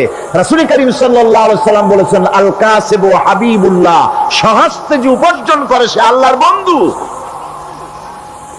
যে ব্যক্তি ঠেলা গাড়ি চালায়, কুলি মজুর রিকশা চালায়, নিন্দা নাই, তাকে নিন্দা করা যাবে না। রিকশাওয়ালা একটা গুরুত্বপূর্ণ দায়িত্ব পালন করছে। কুমার, কামার, তাঁতি, জেলে, ধোপা, নাপিত সবাই কাজ করছে। প্রত্যেক কাজের সম্মান ইসলাম দেয়। সুবহানাল্লাহ কোন। সমস্ত কাজের সম্মান আছে, শুধুমাত্র সম্মান নাই চুরির কাজের, ডাকাতির কাজের, সন্ত্রাসের কাজের, চাঁদাবাজির কাজের, মাস্তানির কাজের। এই সব কাজ নিন্দনীয় এবং এই সব কাজ নিতান্ত বাজে কাজ। এ কাজের কোনো সম্মান নাই। সম্মান হচ্ছে নিজের হাতে কামাই করে সারা দিনে এক মুঠো খাবারও যদি খান, আপনার খাবারের চাইতে হালাল খাবার কারো হতে পারে না। আল্লাহর বন্ধু সোজা কথা না। আল কাসিবু হাবিবুল্লাহ, সহস্ত উপার্জনের এত বরকত। সেজন্য অর্থনৈতিক নিরাপত্তার জন্য সমাজের প্রত্যেকটি কর্মক্ষম লোককে কাজ করতে হবে। কি করতে হবে? নামাজ পড়া হয়ে গেছে, এখন আর বসে থাকা চলবে না, নেমে পড়ুন কাজের জন্য, আল্লাহর অনুগ্রহ অনুসন্ধান করুন। এরপরে আল্লাহ পাক বলছেন, আমার অনুগ্রহ রুজি কামাও, আর রুজি কামাবার সময় ওয়াজকুরুল্লাহ যিকরান কাসীরা লাআল্লাকুম তুফলিহুন। আর জিকির করবা আমার বেশি, আমার জিকির করবা। বলা হচ্ছে রুজি অনুসন্ধান করো, আর বলা হচ্ছে আমার জিকির করো। জিকির আর রুজি সন্ধানের ভিতরে সামঞ্জস্য কি? সামঞ্জস্যটা হচ্ছে এই যে আপনি যখন যিকুরুল্লাহ কাসীরান, আপনাকে বেশি করে জিকির করতে হবে। জিকির মানে কি? স্মরণ করা। জিকির মানে কি? স্মরণ করা। আল্লাহকে স্মরণ করেন। রুজি যখন কামাতে যাবেন স্মরণ করবেন কারে? চিল্লায় কোন কারে? আপনি রুজি কামাবার জন্য চাকরি করতেছেন, অফিসে বসে যদি আল্লাহ রাব্বুল আলামিন আপনার স্মরণে থাকে, তাহলে ঘুষ খাওয়া আপনার জন্য সম্ভব হবে না। কথা ঠিক কিনা? আল্লাহ পাক বলছেন, রুজি কামাবার জন্য তুমি যে পরিশ্রম করবে, ওই পরিশ্রমের সময় বেশি বেশি জিকির করো, আমারে স্মরণ রাখো। অফিসে বসে যখন তুমি কাজ করবে, আমি যদি স্মরণে থাকি, তাহলে তুমি ঘুষ খাইতে পারবে না। তুমি জমিন চাষ করবে, জমিন চাষ করার সময় আমি যদি তোমার স্মরণে থাকি, জমিনের আইল ঠেলা তোমার পক্ষে সম্ভব হবে না। যত রকমের রুজির রোজগারের পথ আছে, আমাকে স্মরণ করো, খারাপ পথ থেকে বাঁচো, হালাল ভাবে রুজি কামাও। হালাল রুজির ভিতরে আল্লাহ রাব্বুল আলামিন বরকত দিয়ে দিবেন। আর কাজ করার জন্য বলা হয়েছে। রাসূল করিম সাল্লাল্লাহু আলাইহি ওয়াসাল্লাম বলেছেন, ইজা সাল্লাইতুমুল ফাজরা আলা তানুমু আন তালবি আরযাকুকুম। ফজরের নামাজ পড়া হয়ে গেছে, ঘুমায়ও না। আমাদের একটা আম অভ্যাস হয়ে গেছে ফজরের নামাজ পড়ে ঘুমানো। হাদিস শরীফে বলা হচ্ছে, ফজরের নামাজ পড়া হয়ে গেছে, ঘুমায়ও না। রুজি তালাশ করো, রিজিক তালাশ করো, নিজের সাহায্য করো, অন্যকে সাহায্য করো, নিজের সংসারের জন্য কাজ করো, অন্যের জন্যও করো। হালাল ভাবে রুজি কামাই করে বউকে একটা ব্লাউজ কিনে দিয়েছেন, একটা শাড়ি কিনে দিয়েছেন, বাচ্চাকে ক্লাসের বই কিনে দিয়েছেন, বাজার থেকে মাছ তরিতরকারি কিনে। অক্ষম ব্যক্তিদেরকে সহযোগিতা করবে, যারা নাকি উপার্জন করতে পারে না, ওই জাতীয় লোকদেরকে তারা সহযোগিতা করবে। ওয়াকফুলু গানিয়ুহুম ফাকিরাহুম, সেই সমাজের যারা নাকি সামর্থ্যবান, তারা রোজগার করবে এবং গরিবদেরকে সহযোগিতা করবে। আল্লাহর নবী বলেছেন, সে ব্যক্তি মুমিন নয়, সে ব্যক্তি মুমিন নয়, সেই ব্যক্তি মুমিন নয়। সাহাবায়ে কিরাম হতচকিত হয়ে উঠলেন, প্রশ্ন করলেন, নবীজি কোন ব্যক্তি মুমিন নয়? আল্লাহর নবী বলেন, যেই ব্যক্তি পেট পুরে আরাম করে ঘুমায় গেল, এ কথা জানার পর যে তার প্রতিবেশী না খেয়ে শুয়ে আছে, ক্ষুধার যন্ত্রণায় কাতরাচ্ছে, এ কথা জানার পরে যেই মুসলমান ব্যক্তি আরাম করে পেট ভরে খেয়ে ঘুমায়, সে কখনো মুমিনের দাবি করতে পারে না, মুমিন হতে পারে না। কত বড় কথা! ইসলাম মানুষকে তাগিদ করেছে তার প্রতিবেশীর উপরে লক্ষ্য রাখার জন্য, তার প্রতিবেশীকে লক্ষ্য রাখার জন্য, গরিব মানুষের প্রতি লক্ষ্য রাখার জন্য। রাসূল করিম সাল্লাল্লাহু আলাইহি ওয়াসাল্লাম বলছেন, আইয়ু রাজুলিন মাতা দিয়ান বাইনা আগনিয়ায়ে ফাকাদ বারিয়াত মিনহুম জিম্মাতুল্লাহি ওয়া রাসূলুহু। আল্লাহর নবী বলেন, কোন ধনী ব্যক্তিদের মাঝে কোন গরিব প্রতিবেশী যদি না খেয়ে মারা যায়, তাহলে ওই এলাকার বিত্তশালী লোকদের সাথে আল্লাহর সমস্ত সম্পর্ক, রসুলের সব সম্পর্ক ছিন্ন হয়ে যায়। কে বলতে পেরেছে এত বড় কথা? মানুষের অর্থনৈতিক নিরাপত্তার জন্য কত বড় কথা বলেছে ইসলাম, বলেছে বিশ্বনবী জনাবে মুহাম্মদ রাসূলুল্লাহ সাল্লাল্লাহু আলাইহি ওয়াসাল্লাম। আল্লাহ রাব্বুল আলামিন বলেন, ধনীদের হাতে যেন সম্পদগুলি পুঞ্জীভূত হয়ে না যায়, কাইলা ইয়াকুনা দুলাতাম বাইনাল আগনিয়াই মিনকুম, তোমাদের ধনীদের হাতে যেন সম্পদগুলি, সমাজের সম্পদগুলি যেন পুঞ্জীভূত না হয়, সেগুলি বরং ছড়িয়ে আস্তে করে যেন সমস্ত গরিব যেন সাধারণের কাছে যেতে পারে, সে ব্যবস্থা করতে হবে।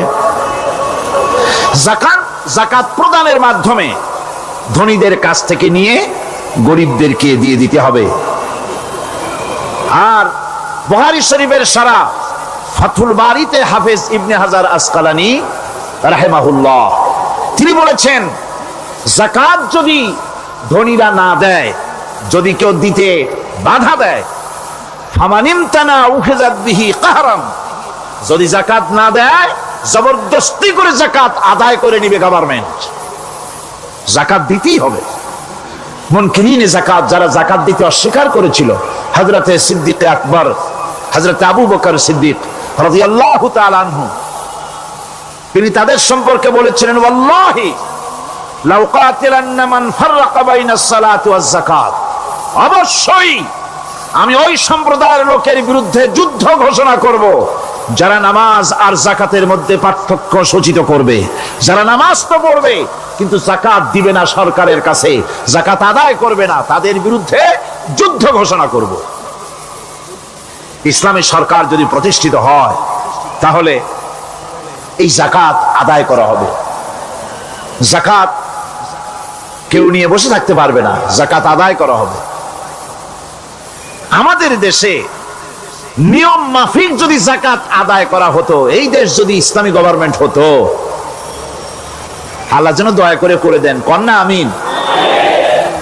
আল্লাহ পাক যদি দয়া করে দেশটার ইসলামী রাষ্ট্র বানায় দেন, তাহলে যাকাত তো আদায় করে নেওয়া হবে, যাকাত দিতে আপনি বাধ্য, গরিব মানুষ থাকবে না।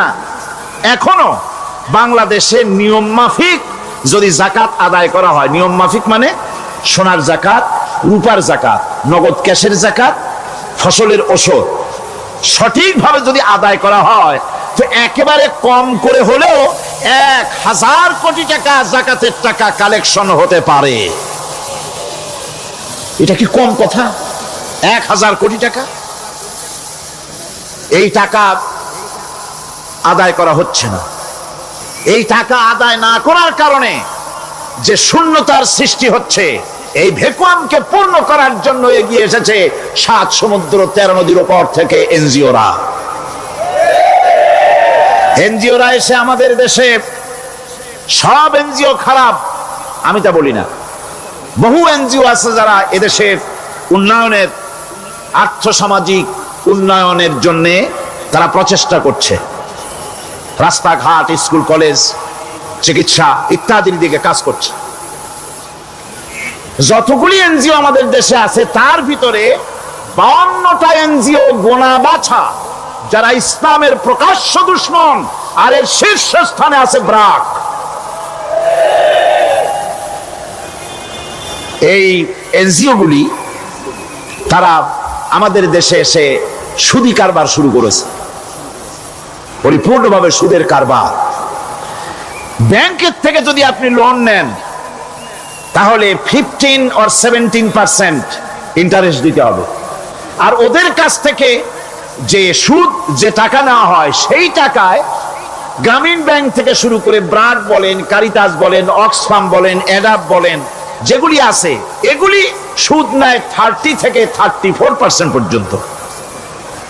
গোটা জাতিকে গ্রাম পর্যায়ে তারা সুদের নিবিড় চাষ করতেছে, ঘরে ঘরে সুদ পৌঁছে দিয়েছে, মুসলমান নারীদেরকে বেহুরমতি করেছে, ইসলামের ঐতিহ্য ধ্বংস করতেছে, নারীদেরকে বিপর্দা করতেছে, আমার দেশের ফ্যামিলি স্ট্রাকচারকে এনজিওরা ধ্বংস করে দিচ্ছে।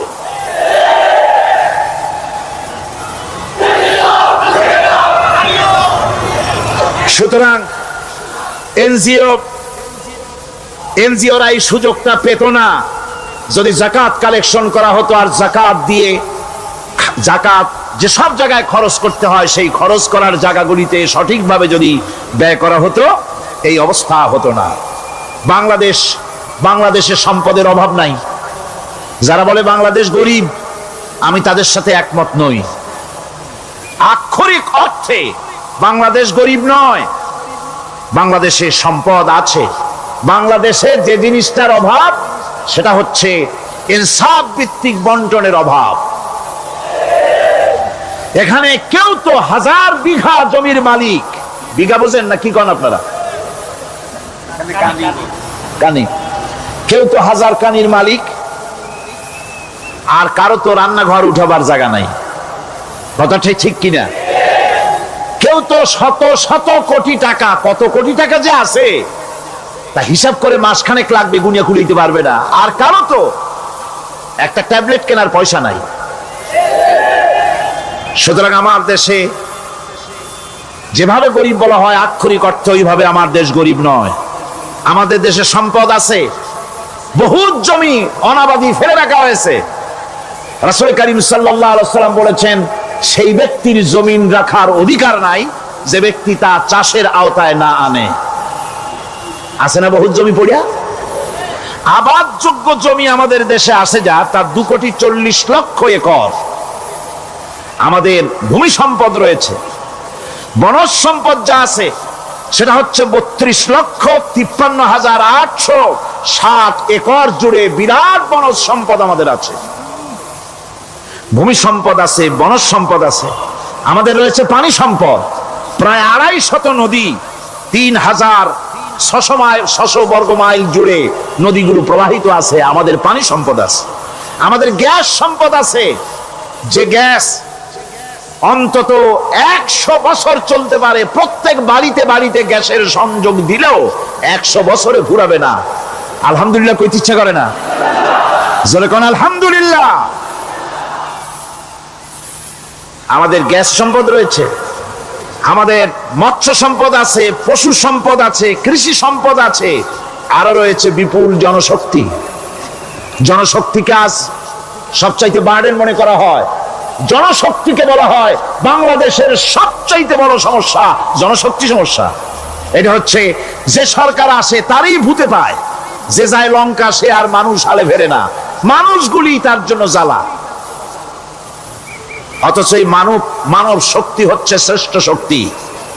ইউনিভার্সিটি জনমের মতো না বাড়াইয়া, এখন তো ইউনিভার্সিটি দাবি করতেছে সকলে, গ্রামে গঞ্জে থানায় রান্নাঘরে সব জায়গায় কয় আমাদের ইউনিভার্সিটি দাও। আর ইউনিভার্সিটির ফজিলত কি তা তো আমরা দেখতেইছি। এর থেকে বেশি করে পলিটেকনিক ইনস্টিটিউট, ভোকেশনাল ইনস্টিটিউট ইত্যাদি যদি বানানো হতো, ভিক্ষার হাতকে কর্মীর হাতে যদি পরিণত করা যেত, মানুষগুলিকে যদি কর্মক্ষম করা যেত, তাদেরকে যদি মডার্ন টেকনোলজি যদি শিক্ষা দেওয়া যেত, তাহলে এই মানব শক্তি রপ্তানি করে বা পৃথিবীর বিভিন্ন দেশ থেকে মূল্যবান বৈদেশিক মুদ্রা অর্জন করা যায়। সেটা না করে মানুষ হইছে জ্বালা, জনমের মতো এদেরকে মারো। এটা হচ্ছে ট্রেনের 3rd ক্লাস প্যাসেঞ্জার্স মেন্টালিটি। সেটা কিরকম? সেটা হচ্ছে ট্রেনে যখন মানুষ চলে 3য় শ্রেণীতে, একবার উঠে বসলে সে অন্যের জন্য জায়গা ছাড়ে না। জায়গা খালি আছে, আরেকজন এসে বললে ভাই আমার একটু বসতে দাও, কয় না ভাই এখানে লোক আছে। আসলে কিন্তু লোক নাই। আপনি যদি বলেন যে সেই লোক আসলে আমি জায়গা ছেড়ে দেবো, ততক্ষণ তো বসি। আপনি বসলেন, এরপরে আপনি তো বুঝছেন যে লোকটা ফাঁকিতেছে, ওই চিন্তা আপনার মধ্যেও ঢুকবে, আর একজন আসবে, বসার জায়গা আছে, আপনি বলবেন না এখানে জায়গা নাই। ট্রেনের থার্ড ক্লাস প্যাসেঞ্জারদের যে মন মানসিকতা, বর্তমান মুসলিম দেশগুলির সরকার প্রধানেরা ঠিক ট্রেনের থার্ড ক্লাস প্যাসেঞ্জারদের চাইতেও থার্ড ক্লাস। মানব শক্তিকে কাজে লাগাবার চিন্তা না করে উল্টা চিন্তা তারা করছেন। এত সম্পদ থাকা সত্ত্বেও বাংলাদেশ আজ যে অভাব সৃষ্টি হয়েছে তা কৃত্রিম, এবং তা সৃষ্টি হয়েছে এটা এর একমাত্র দায়ী এর জন্য রাজনৈতিক ষড়যন্ত্র। রাজনৈতিক ষড়যন্ত্রের কারণেই এই অভাব সৃষ্টি হয়েছে। গোড়া থেকেই আমাদের দেশটি ষড়যন্ত্রের শিকার। প্রথমে ব্রিটিশ বেনিয়ারা 200 বছর পর্যন্ত গোলামীর জিনজির পরিয়ে দিয়েছে। 200 বছর গোলামীর পর দ্বিজাতি তত্ত্ব এবং মুসলিম সংখ্যাগরিষ্ঠতার ভিত্তিতে 47-এর আজাদি, তারপর পশ্চিমাদের শোষণ বঞ্চনা থেকে মুক্তি লাভের জন্য 71-এর আজাদি, এরপরে দেশের 90% হচ্ছে মুসলমান। 90% কারা? চিল্লায় বলেন না কারা? পৃথিবীর এই দ্বিতীয় বৃহত্তম মুসলিম জনগোষ্ঠীকে খ্রিস্টান আর ইহুদিরা তারা চেয়েছে জনগণকে খ্রিস্টান বানাতে। আমাদের দেশের জনগণকে তারা চায় খ্রিস্টান বানাতে। যারা কমিউনিস্ট তারা চায় আমাদেরকে নাস্তিক বানাতে। আর পার্শ্ববর্তী দেশের পেইড এজেন্ট যারা আমাদের দেশে আছে তারা চায় পৃথিবীর নিকৃষ্টতম কুফরি মতবাদ, ধর্ম নিরপেক্ষ মতবাদের মাধ্যমে গোটা জাতিকে ধর্ম থেকে দূরে সরিয়ে দিতে চায়। সুতরাং এই ষড়যন্ত্রের শিকার হয়ে আছে বাংলাদেশ। বাংলাদেশের এই আর্থসামাজিক প্রেক্ষাপটে ইসলামের বিধান ছাড়া, আল্লাহর দেওয়া বিধান ছাড়া এর কোনো মুক্তি নাই, এর নাজাতের কোনো পথ নাই।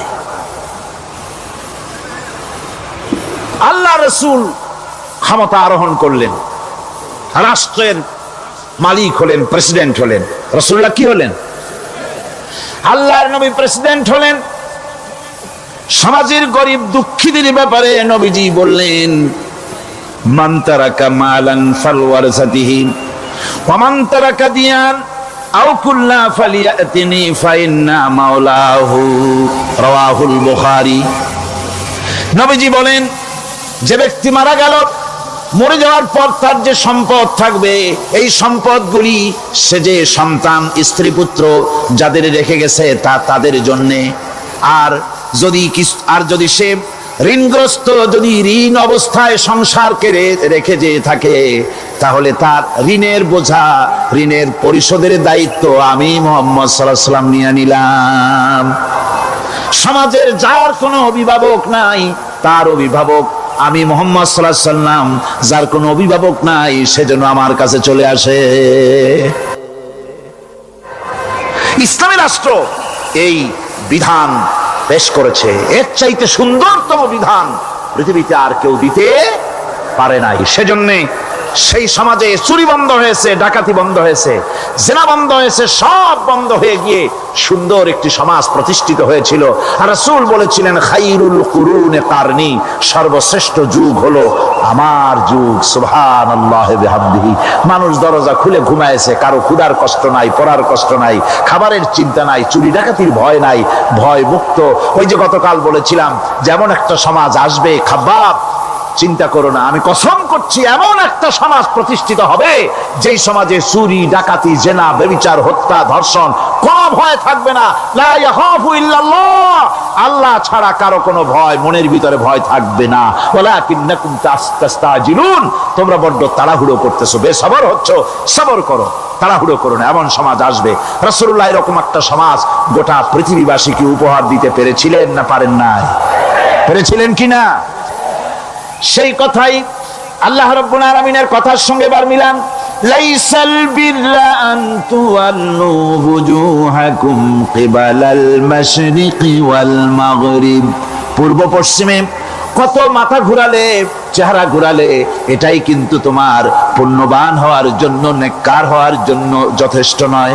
বরং যথেষ্ট হলো আল্লাহর প্রতি ঈমান আনো, কিতাবের প্রতি, পরকালের প্রতি, ফেরেশতার প্রতি, নবীদের পরে ঈমান আনো, আর আল্লাহর মহব্বতে, আল্লাহর প্রেমে উদ্বুদ্ধ হয়ে আর একটা বড় কাজ করো, সেটা হলো ওয়াতাল মালা আলা হুব্বিহি যাবিল কুরবা ওয়াল ইয়াতামা ওয়াল মাসাকিন ওয়াবনাস সাবিল ওয়াস-সাইলিনা ওয়া ফির রিকাবি ওয়া কামাস সালাতা ওয়া الزكاة والموفون بعهدهم إذا عاهدوا والصابرين في البأساء والضراء وحين البأس أولئك الذين صدقوا وأولئك هم المتقون। আরেকটি গুরুত্বপূর্ণ কাজ করতে হবে আল্লাহ পরকালে বিশ্বাস করার সাথে সাথে, সেটা হলো এই, তোমাদের জানের মতো প্রিয় ধন এবং সম্পদকে আল্লাহর মহব্বতে খরচ করতে হবে। সেজদা দিয়ে কপালে দাগ লাগাইছো কিন্তু প্রতিবেশীকে সাহায্য করো নাই, গরিবদেরকে দাও নাই, এতিমকে দাও নাই, বোনকে ঠকাইছো, মেয়েকে ঠকিয়েছো, তোমার ওই সেজদায় কিয়ামতে কাজ দিবে না।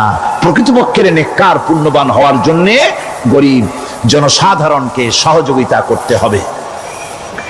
এরপরে মাঝখান থেকে যেটা বাদ দিয়েছিলাম, বলেছিলাম নামাজ এবং যাকাত। আমি যাকাতটা কালকে আগে নিয়ে এসেছিলাম, নামাজটা ছিল আগে। সেই নামাজটা যেহেতু আলাদা একটা বিষয় হবে, আর যাকাতটা সাদকার সাথে সামঞ্জস্য আছে, সেই জন্য যাকাত আর সাদাকার কথাটা একসঙ্গে মিলাই বলেছিলাম। এখন শুরু করছি নামাজ। সালাত, সালাত এর আবিধানিক অর্থ হচ্ছে কোন জিনিসের দিকে মুখ ফিরানো। সালাতের অর্থ হচ্ছে নিকটবর্তী হওয়া, মুখ ঘুরানো, মুতাওয়াজ্জা হওয়া। ওই যে হযরত ইব্রাহিম আলাইহিস সালাম বলেছিলেন, ইন্নী ওয়াজ্জাহতু ওয়াজহিয়া লিল্লাযী ফাতারাস সামাওয়াতি ওয়াল আরদ। জানেন আপনারা?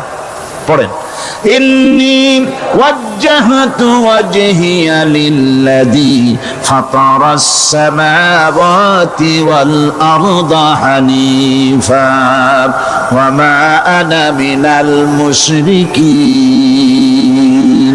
নিশ্চয় আমার মুখ ঘুরায় দিলাম কার দিকে? যিনি আকাশ এবং জমিনের স্রষ্টা, সব কিছুর মালিক যিনি, তার দিকে আমি মুতাওয়াজ্জা হলাম। নামাজের অর্থই হচ্ছে মুতাওয়াজ্জা হওয়া, মুখ ঘুরিয়ে দেওয়া, চেহারা ঘুরিয়ে দেওয়া। আর নামাজের আরেক অর্থ হচ্ছে নিকটবর্তী থেকে আরো নিকটবর্তী হওয়া। আমরা কি নিকটবর্তী হতে চাই? না বুঝলে কবেন কি? নিকটবর্তী হইতে চাই কার? আল্লাহ। আমরা কি আল্লাহর নিকটবর্তী হতে চাই? আল্লাহ রাব্বুল আলামিন বলেন, নিকটবর্তী হতে হলে ওয়াসজুদ ওয়াকতারিব, সেজদা দাও আর সেজদার মাধ্যমে আমার নিকটবর্তী হয়ে যাও। সেজদা দিলেই আল্লাহর নিকটবর্তী হওয়া যায়। কোন সুবহানাল্লাহ। সাহাবী, আল্লাহ নবীর সাহাবী প্রশ্ন করেছেন, নবীজি বান্দা কখন আল্লাহর নিকটবর্তী হয়ে যায়? নবীজি বলেছেন, বান্দা যখন সেজদা দেয় তখন আল্লাহর বান্দার মাঝে কোনো হিজাব থাকে না, একদম আল্লাহ পাকের নিকটবর্তী হয়ে যায় বান্দা যখন সেজদায় পড়ে যায়। সুতরাং নামাজ হচ্ছে নিকটবর্তী হওয়া, সালাত এটা হচ্ছে নিকটবর্তী হওয়া। নামাজ ফরজ হওয়ার কারণ হচ্ছে এই যে মানুষ আল্লাহর বান্দা বা গোলাম হিসেবে সৃষ্টি হয়েছে, তাই একমুখী হয়ে রবের বন্দিগি করা এটা হচ্ছে তার স্বাভাবিক একটা প্রকৃতি। আল্লাহ রাব্বুল আলামিন এই প্রকৃতির দাবি মিটাবার জন্যই নামাজের ব্যবস্থা করেছেন। মানুষের ফিতরত, মানুষের নেচার, মানুষের ফিতরত হচ্ছে এই যে কারো না কারো কাছে মাথা নত করা, হাত জোড় করা, মাথা নত করা, সার্বভৌমত্বের মালিক কাউকে মনে করা, হাত জোড় করতে হলে, মাথা নত করতে হলে, সার্বভৌমত্বের মালিক হিসেবে কাউকে গ্রহণ করতে হলে আল্লাহর বিকল্প কেউ আছে নাকি? ইসলামের মূল দাওয়াতটা হলো ফিতরাত অনুযায়ী দাওয়াত দেওয়া হয়েছে।